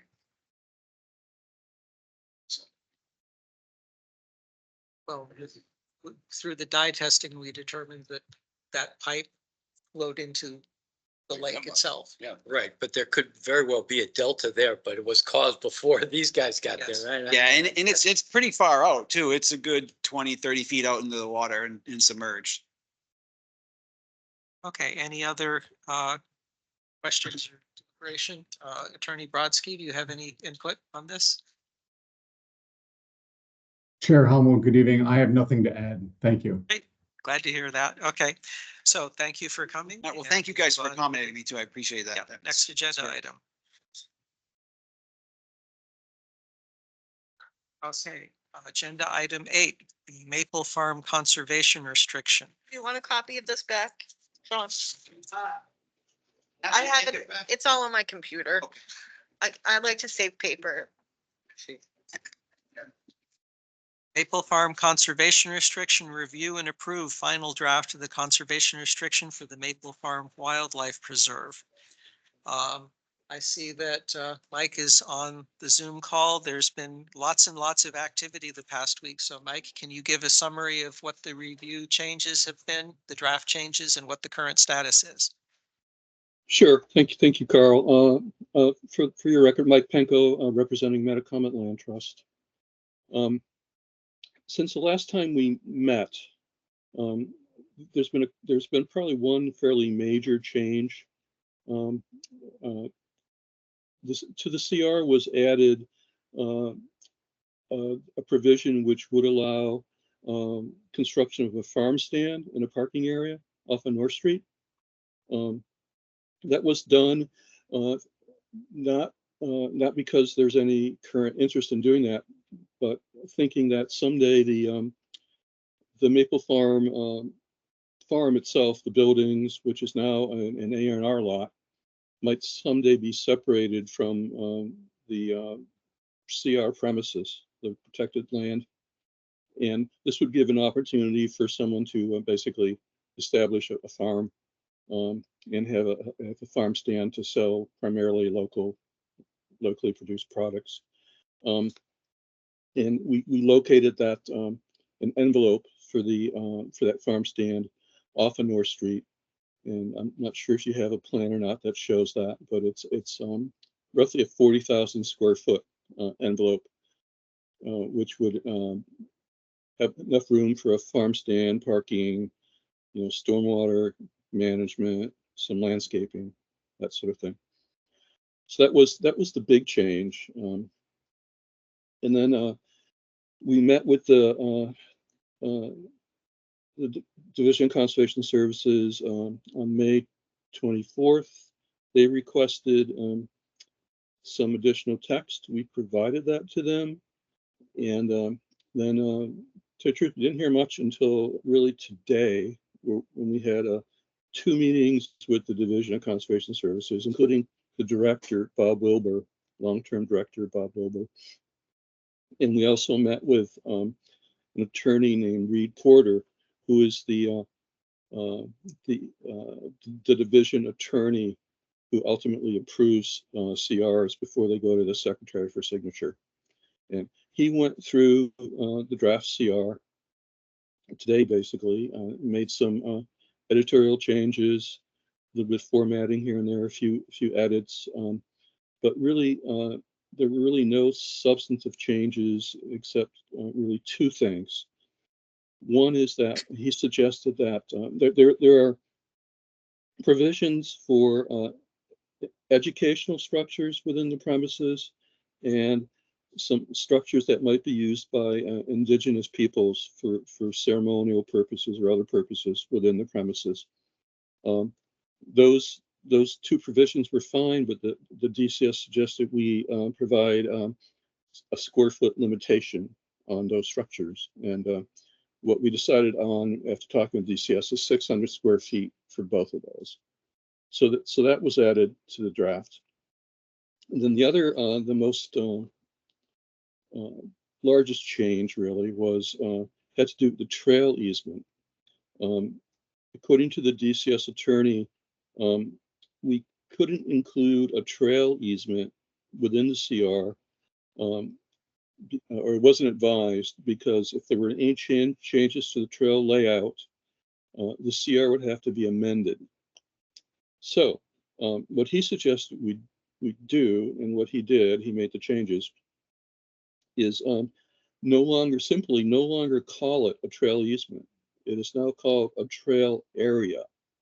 So you should not find the word easement anywhere in the document. And with that change, we're basically good to go as written. There's no changes in the grantee rights in terms of trails. establishing, maintaining trails. It was just that language just changed. And since the attorney who ultimately is going to approve this CR was the one who suggested the change, I think we're in good shape there. And that's it. Those were the major changes. All this happened today around 5 o'clock or so. I emailed Carl, and then a little later the commission, the current draft, which I think is very close to the draft or the final draft, which will be sent to the town in Metacomet for collection of signatures. But we are looking for any additional comments the town might have. But we were looking for them quickly. Bob Wilbur has offered to meet with Mendon Commission, Selectmen, whoever, either tomorrow or Monday. He's got some time on his calendar to meet. So if anything is really concerns you, there's that opportunity to meet with Bob to discuss it. With that, I guess I'll entertain questions. I've been following the process along. I squeaked in 15 minutes to look at your 5 o'clock draft, and the language in there looks good. Could you clarify, is this the second to last final draft, or should we consider this to be a final draft? I think this is probably the second to last final. If there are any, if you have any additional comments, if town council has any comments, those would go back to the DCS and likely be incorporated into the final draft. I don't believe the DCS themselves will have any additional comments. I think their review, unless it's any additional substantive comments anyway, unless there's some small editorial things might be caught, but Have the owners, the grantees or grantors reviewed these changes? Lisa is going to do that, I believe, tomorrow. Okay. It's but they have seen Lisa, that said, Lisa has been talking with them all along, and they're aware of the some of the things that were added fairly recently, like the farmstead plan or provision, and the provision for vegetation management by the grantees, and they're fine with all of that. Okay, I'll go around and other people, like I said, I've been having a lot of fun going through the CR and providing feedback to Mike, and some of those were addressed when they had their conversations with the state. So does anyone else have input on the various parts of it? I have no issues. Is there a final plan that shows the area designated for the farm stand and any of the trails? Yes, it's part of the CR. So Yeah, It just came over at 5 o'clock from my understanding. So- Well, it's this. Did they update the plan to show the stone walls on North Avenue and the Yeah. curb cuts? They yes, they did. Yeah, the gap in the stone wall on North Avenue was shown. Okay, so if you, Trail areas? is the trail area now just mentioned in the CR, or is it tied to any area on the map? It's shown on the plan.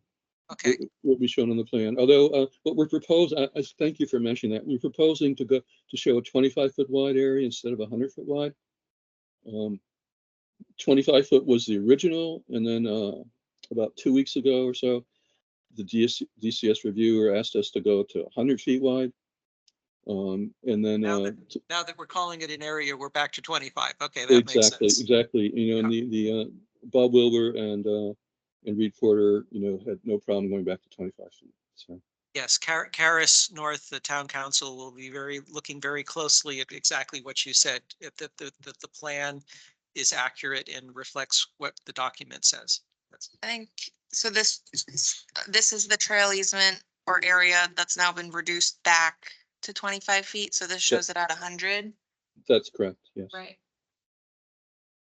And if you have the other sheet that goes with it, it shows the farmstead area on North Ave.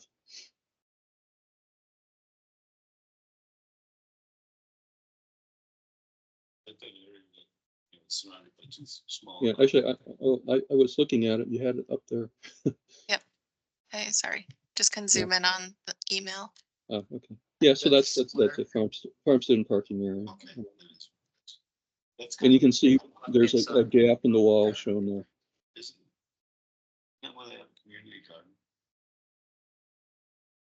I haven't been on site since high school. Community garden is just to the left-hand side of that parcel. It's further north on North Avenue. So, in the, conservation restriction, nothing else can be done other than the trail area? There's There- paragraphs about what's allowed and what isn't allowed. I think I had a copy somewhere, but I don't know if it ended up on your table. I did print it. Yeah, there you go. But they're allowed to graze wildlife, animals, and some other stuff, other uses with the land.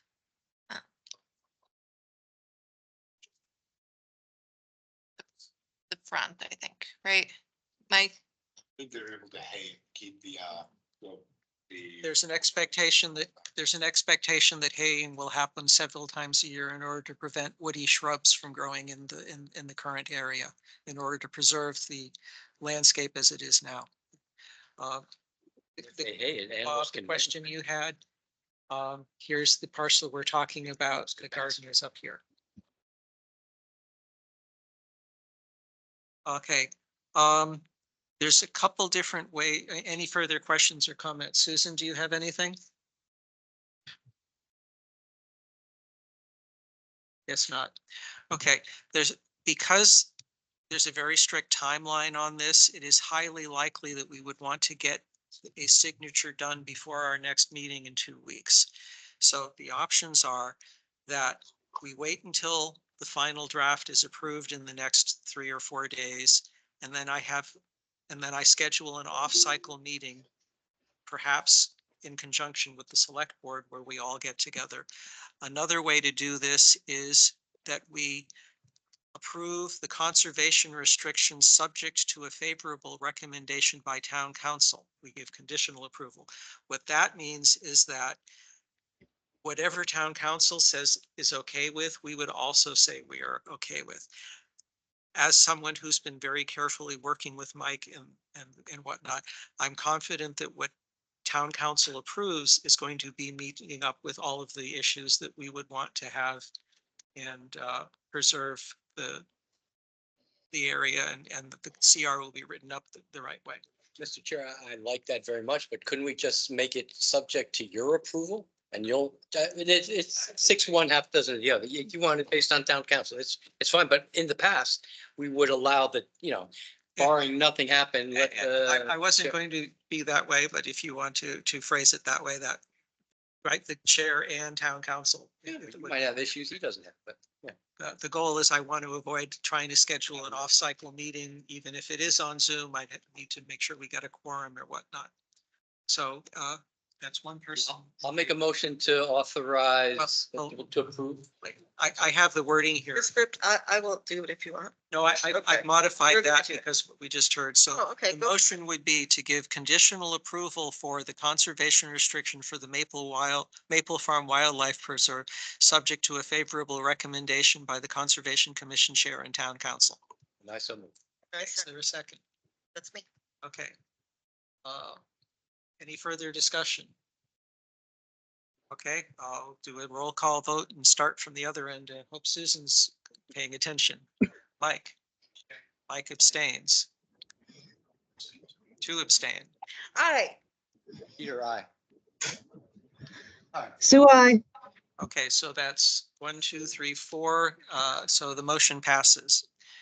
I'll ask Isabella, do you think it would be easier to get a signature page done? Hold on to it until those 2 approvals are made, or do you want to wait until we have a final draft before you get signatures? Depends on how speedy you guys want to come in and sign it. I don't think we can do or should do electronic signing on this one. This You is can- not a mistake. We want wet ink. There's a signature page attached in that CR document. I can print it again. But we can just sign that and I can make sure it gets into the right. You're not signing. That's- Document. There's gonna be one meeting. The next meeting I'll be remote because I'll be away. So it's probably, I mean, if we need 4 signatures or do we Okay, need? so go ahead and sign that. All right, so we'll give you, There should be a couple signature pages potentially. It might, if it's not in there, I'll figure it out. Yeah, there's a lot of pages here, Isabella. So the DC, if this Mike, if I may just inject, the DCS will send us what they call is a final draft for local signatures. And you know, it's possible some page numbers might be a little different or something, so you might want to plan on signing that. we'll sign version. this one and hope for the best. Okay, that's If we fine need too. to, if we need to have people sign again, Your name should be on it, yeah. That's fine too. here's the text of the motion. Yeah, I'll get it from the recording. Okay.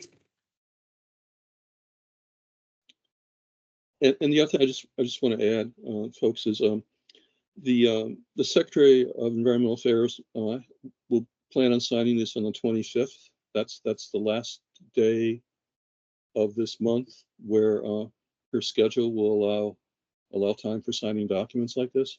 So that is our absolute drop dead date.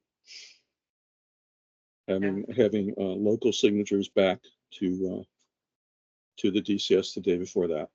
Yeah, and there's similar considerations. The select board is also going to be working on how they get their signatures done.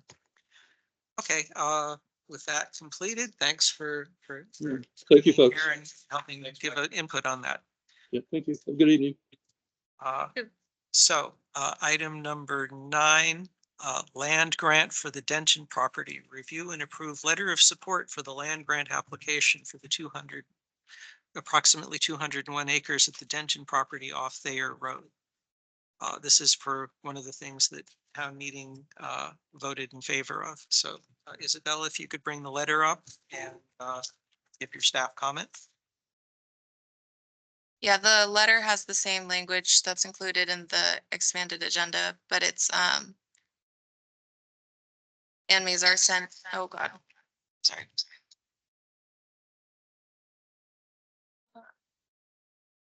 Ann Mazar sent the letter and the language needed to apply for the land grant for the property. It's in coordination with the Nature Conservancy, Mass Audubon and Metacomet Land Trust. So Ann is applying for a grant to cover the town's portion of purchasing the CR and needs the Concom to support the application. As was discussed at town meeting, if the town does get the grant, then the money that the town allocated would at town meeting would go back into the general CPC funding kind of thing. Well, I'll make a motion that we, I want to wait until you can see what the letter is, because there's 2 paragraphs in there that specifically say what we're supporting. I want you to be able to see that language. Because in the motion, I just say we're approving sending the letter, and then this, I want you to see what you're agreeing to. Support the purchase of the permanent CR for conservation, agriculture, and passive recreation on 201 acres. And then the location of all the properties. Furthermore, if Mendon's awarded the land grant, the Mendon Conservation Commission will work closely with Ann Mazar, the land grant project manager, and Metacomet Land Trust throughout the project. So someone can read the motion. In I will italics do under that. number 9. I make a motion to approve the conservation agent sending the land grant letter of support. To the Concom. There a second? second, she would send it, but it should go over your signature. We can ask Ann. You can make all your signatures if you want to. We can check in. Well, we can find out how Ann what Ann thinks. She Ann needs said to I approve. could just sign it, but I put in signature side for all of you, but I don't think it's The power of a department head. Okay, so we have to have a vote, so roll call. Aye. Peter, I. I have one question. Susan, I. Yes? Your question. Is it a land grant that pays for the whole entire thing, or does the town have a portion claiming? So the annual town meeting, they voted 500,000 to put towards the CR, but this land grant will cover that and, no, cover it instead of, so that the town isn't putting money forward. We're getting a grant instead. So they needed to vote Costs the town nothing to get this. if we get the grant, If we yes, get the but grant. most likely, Yeah. yes. So- And then the rest of it will be supported by Mass Audubon and the Nature Conservancy. It's not to using meet the 1.3 CPA million. monies? It's budgeted to use CPC funds, but if If we get we the get- grant, then gotcha. it doesn't come out of it. That's right. and Affordable housing too. Affordable housing too. Well, as soon as we, History. as soon as we get the affordable housing project going, that's on the, 5-year plan. I'm all for saving the earth. You're all for building. No,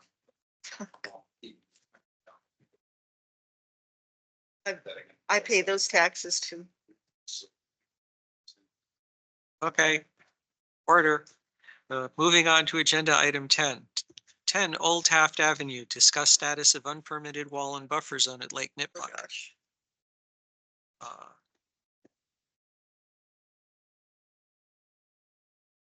Yeah, I asked that. I asked that. It's to been put active back since on. last September, and we have notified the engineer and Isabella the response. She emailed today saying she wasn't able to get to it and requested discussion delayed 2 weeks, to update the plans to reflect the different resource areas on Lake Nipmuc, so the mean annual high water line and the high and the low, and then better engineering, at least of what's currently existing for the stone wall. So hopefully she comes with that for 2 weeks from now. That's an engineer hired by the owner. Yes, Kendra is with G&H, I believe. Yes. Yeah. But there's no enforcement order or anything on the property. Right. this And time. my inclination is whether or not the the owner or the engineer show up next week, we would file an EO, even if, just to get their attention if they don't show up. I can't remember how this was left. Were they taking the wall down? Would they? They were building going to another come back one? with the proposal, and we've been Okay. waiting for the proposal since August. And And that's I noticed this a couple months ago and said, hey, we should follow up on it. And now that Isabella's back from vacation and we've got the Hastings Street project out of the way, we can now start focusing on some of these old business.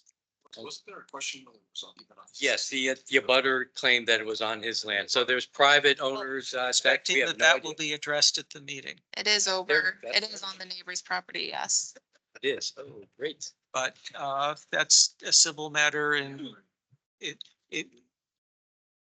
That's. if we have a public What I have a hearing, then problem with is the pipe that's coming, I'm assuming, under the road Right. from the footing drain of the house that got it's rebuilt. almost 9. We'll talk about it Yeah, in 2 okay, weeks. good. Okay, agenda item 11, 85 Millville Street.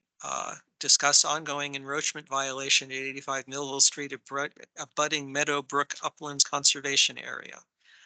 This is a report from Ann Mazar that the person who's been mowing the lawn and the narrow strip of land between their property. This is the Have been volleyball doing court it on the again. open space that Damon went and talked with him 2 years ago, but evidently they didn't get the message.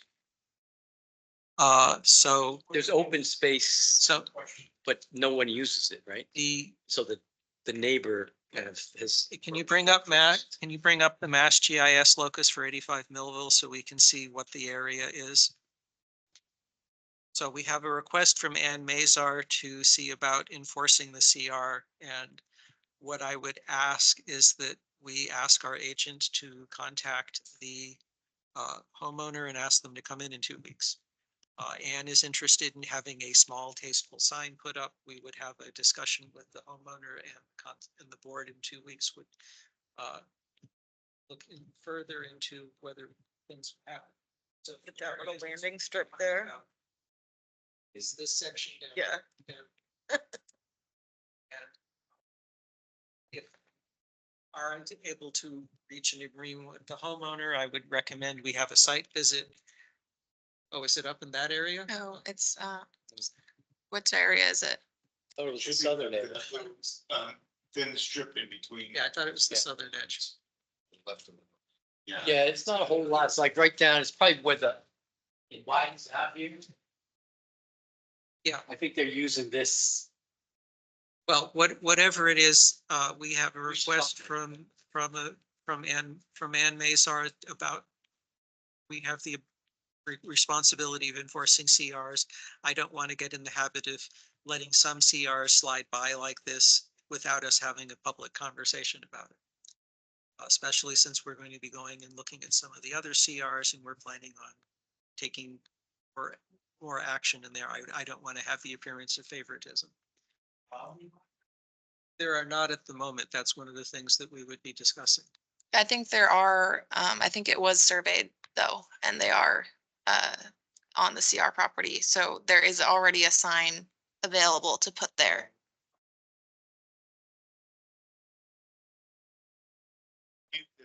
There's a fence that's there or a rope, something there that these guys keep removing.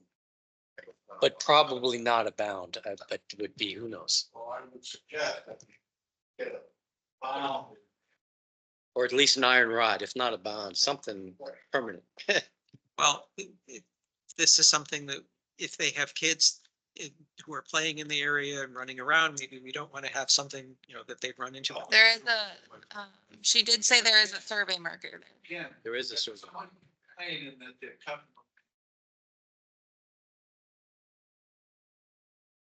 Kids shouldn't be playing. So if there's a boundary there, so that. Well, hey, look at that, say, there's a boundary. Okay, well, We've been told there's a survey marker, so we need to know what it is and So- where it is.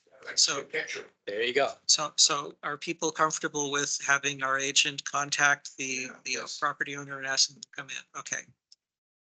But I'm also, again, to be working towards putting permanent boundaries in. Are you saying boundary marker instead of a sign that says conservation area boundary? Okay. Bound is more important. You're right. A bound. Yes, it says, here's the This is property. it.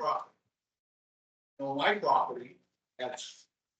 Good fences make good neighbors, good boundary, good. Each pond has a boundary. You gotta pay for the privilege, but yeah, Lucky you. It's not hard to do. it's a couple $100. And Okay. it would take away any guesswork or any argument from. It's there, maybe they'll stop, well, that's where my land stops, you know what I mean? Well, like I said, 2 weeks. All right, agenda item 12, reappointment of commissioners. There are 3 commissioners whose term expire at the end of this month. The town clerk pointed out that 2 of them had not completed their ethics training. I understand that one of them now has. Well, I didn't want to get into tonight. Okay, I spoke with Susan, Mike, and Bob, and all 3 of you are interested in getting a reappointment. I've passed this information along to Elena at the select board. They are probably going to be discussing this at their meeting later this month. In her mail, she said that they do not expect to have a specific advertisement request for people who are interested in being appointed. So therefore, there would not be a 45-day waiting period, which is why the select board might be taking action on this before your terms expire, as opposed to waiting, and having things drag out like they did last summer. So please work with on getting the ethics training complete, and if necessary, you can check in on it. I'm all set for that. Yep. Mike, you were saying?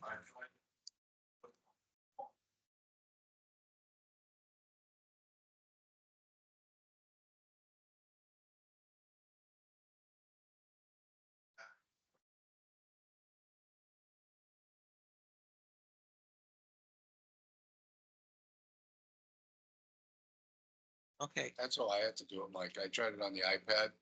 It wouldn't populate, so I had to go on it. Another alternative is you could probably borrow the laptop that we have for Isabella to use as Concom to do work on that if you'd prefer to do it not on your home computer. You borrow it, take home, huh? Cool. Well, you work that out with our agent. But Yeah, my laptop? What do you mean? What, I'm gonna sit and twiddle my thumbs? well, he can go in on a Friday. Necessary.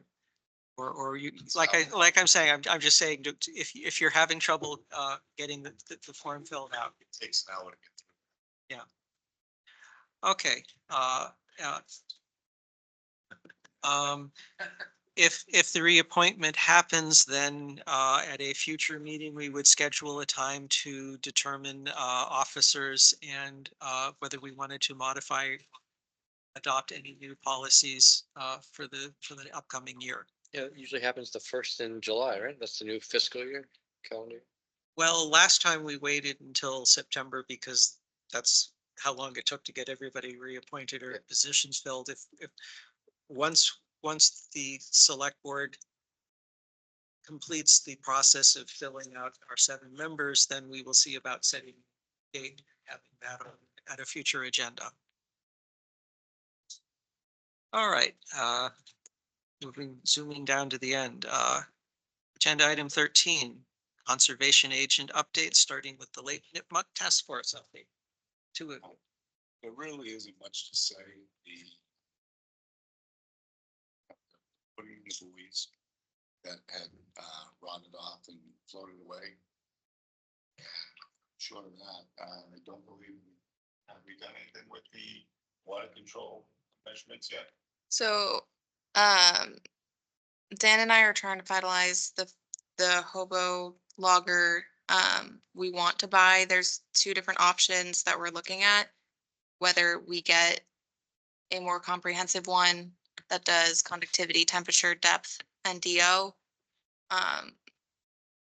That we would have to offload, so go to the site either bi-weekly or monthly to download the data, or we could just do one that does depth that is cellular and we could access remotely. So we still haven't decided on that, but we're hoping to do it by the end of the fiscal year so we can pay with funds for this year.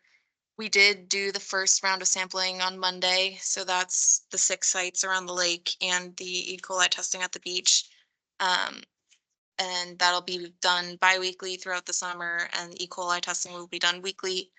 And then the Lake Nipmuc milfoil treatment is going to happen next Thursday, so I'll get the signs up Monday or Tuesday to notify the public not to swim for 24 Do you know what hours. they're using? 24 hours. Do we know what they're using with the chemical? That's the one that we approved on the quote. The Yeah, I dicot? think Dicot, yeah. Okay. And buyers and Yep, then I work on it together. Yep. So that's, I think, all for the lake. anything further on coming up with a list of things you can do and things you need paperwork and approvals from? Well, that's something I have a question about because there was a Lake Nipmuc Association email that went out where it was said that you could have beach sand every 5 years. Where'd they get that? That's a good question. Yeah, it's tradition. So I need to potentially get an email out to the association that that's not true. But I mean, we can work on some sort of Concom page for Lake Nipmuc, but everything's in the Wetland Protection Act or on the Mass Chapter 91 site.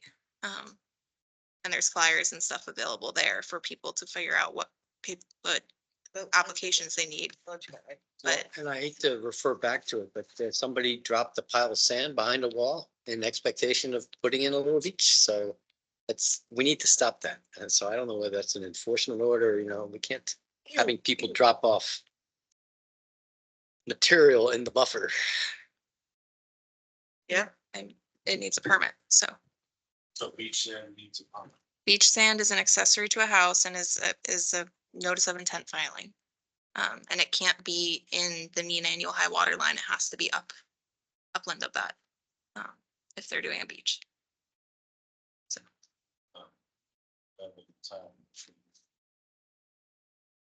something out, because that's what the Lake Association is looking at. Guidelines for it, so that they can.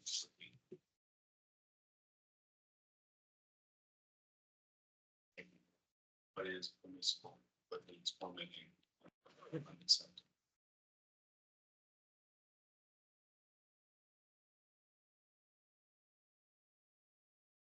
And a quick letter is probably better, nicely saying that, sorry, guys, you're wrong, but Well, and very nicely. Tuesday, they have their like NIMBA association meeting, so if we can pull something together before Tuesday night.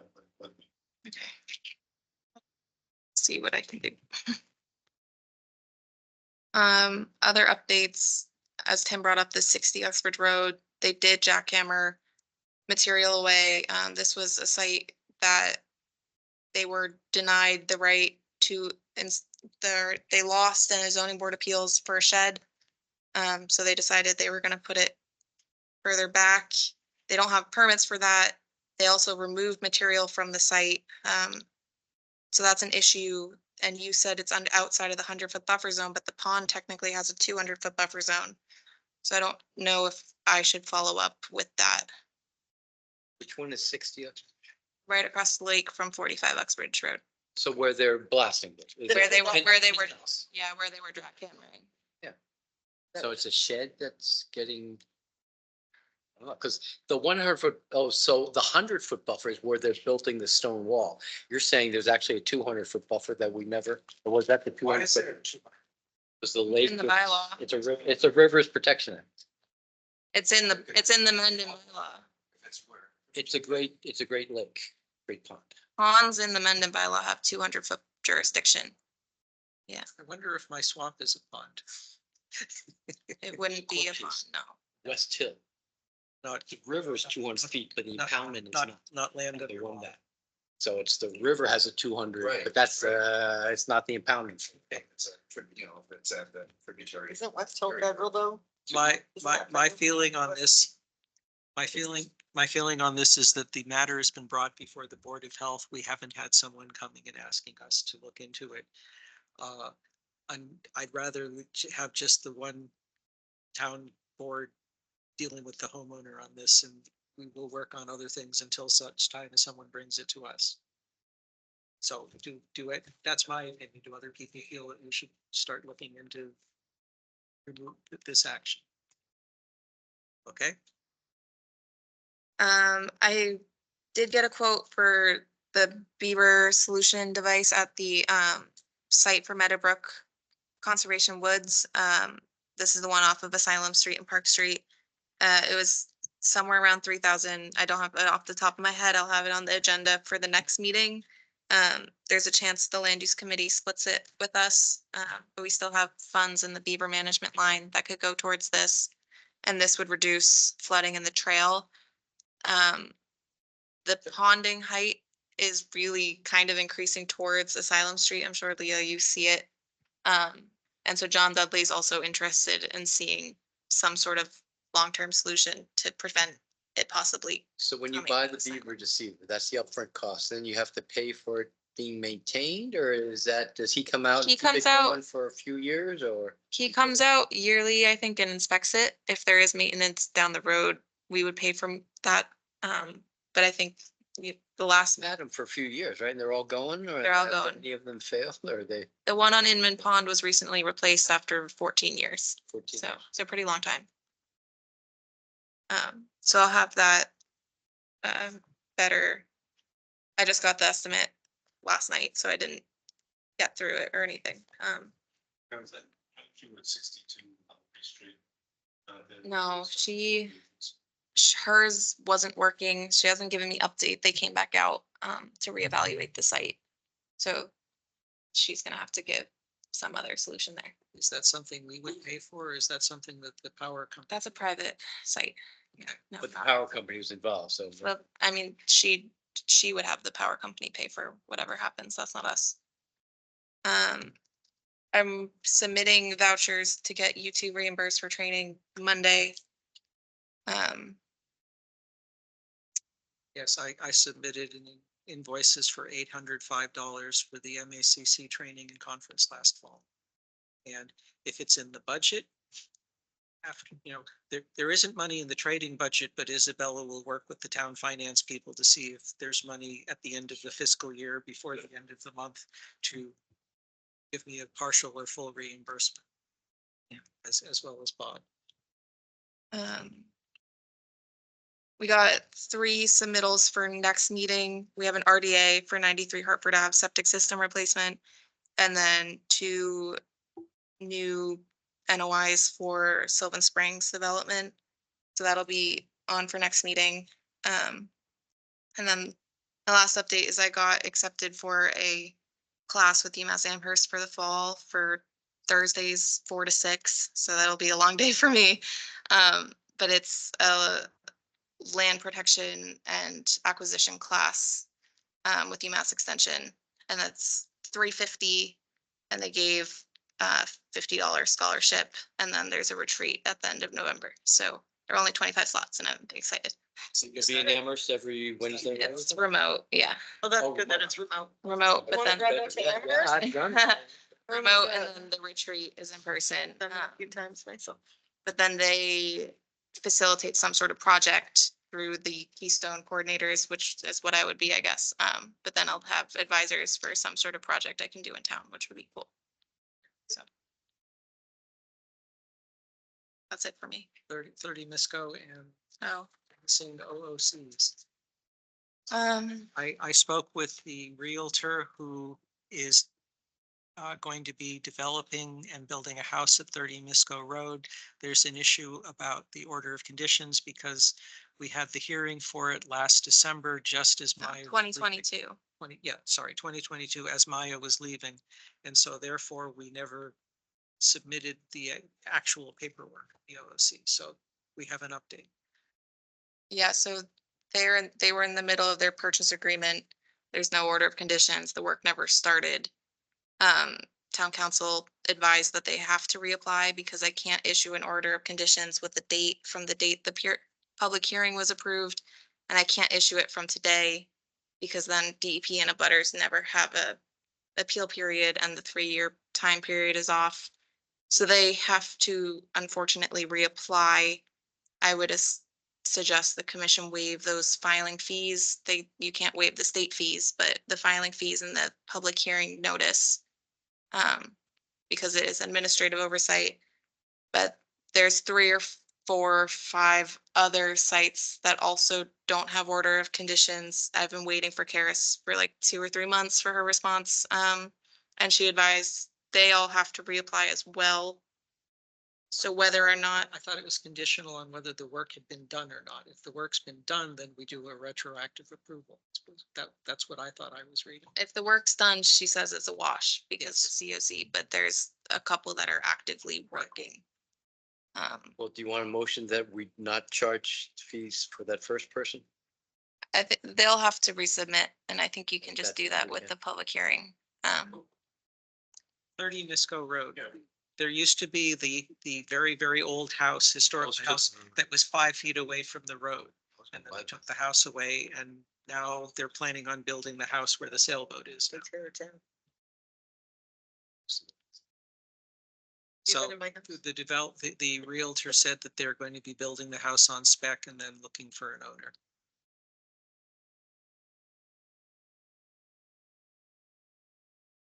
Okay, those are the two issues I had. So that's done.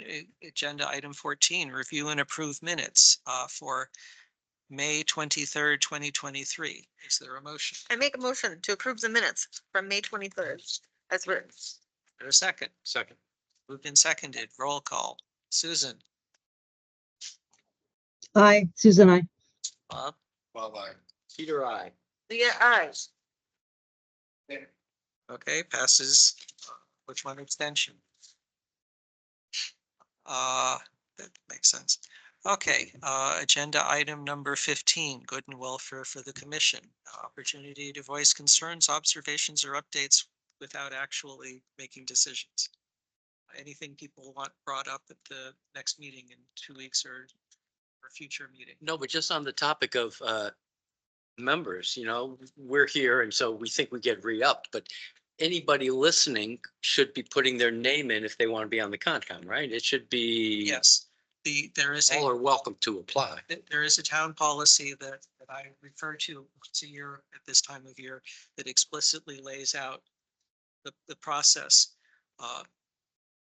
If you are already on the committee, and you want to be reappointed, you notify the chair and the chair notifies the select board, which I did earlier this week.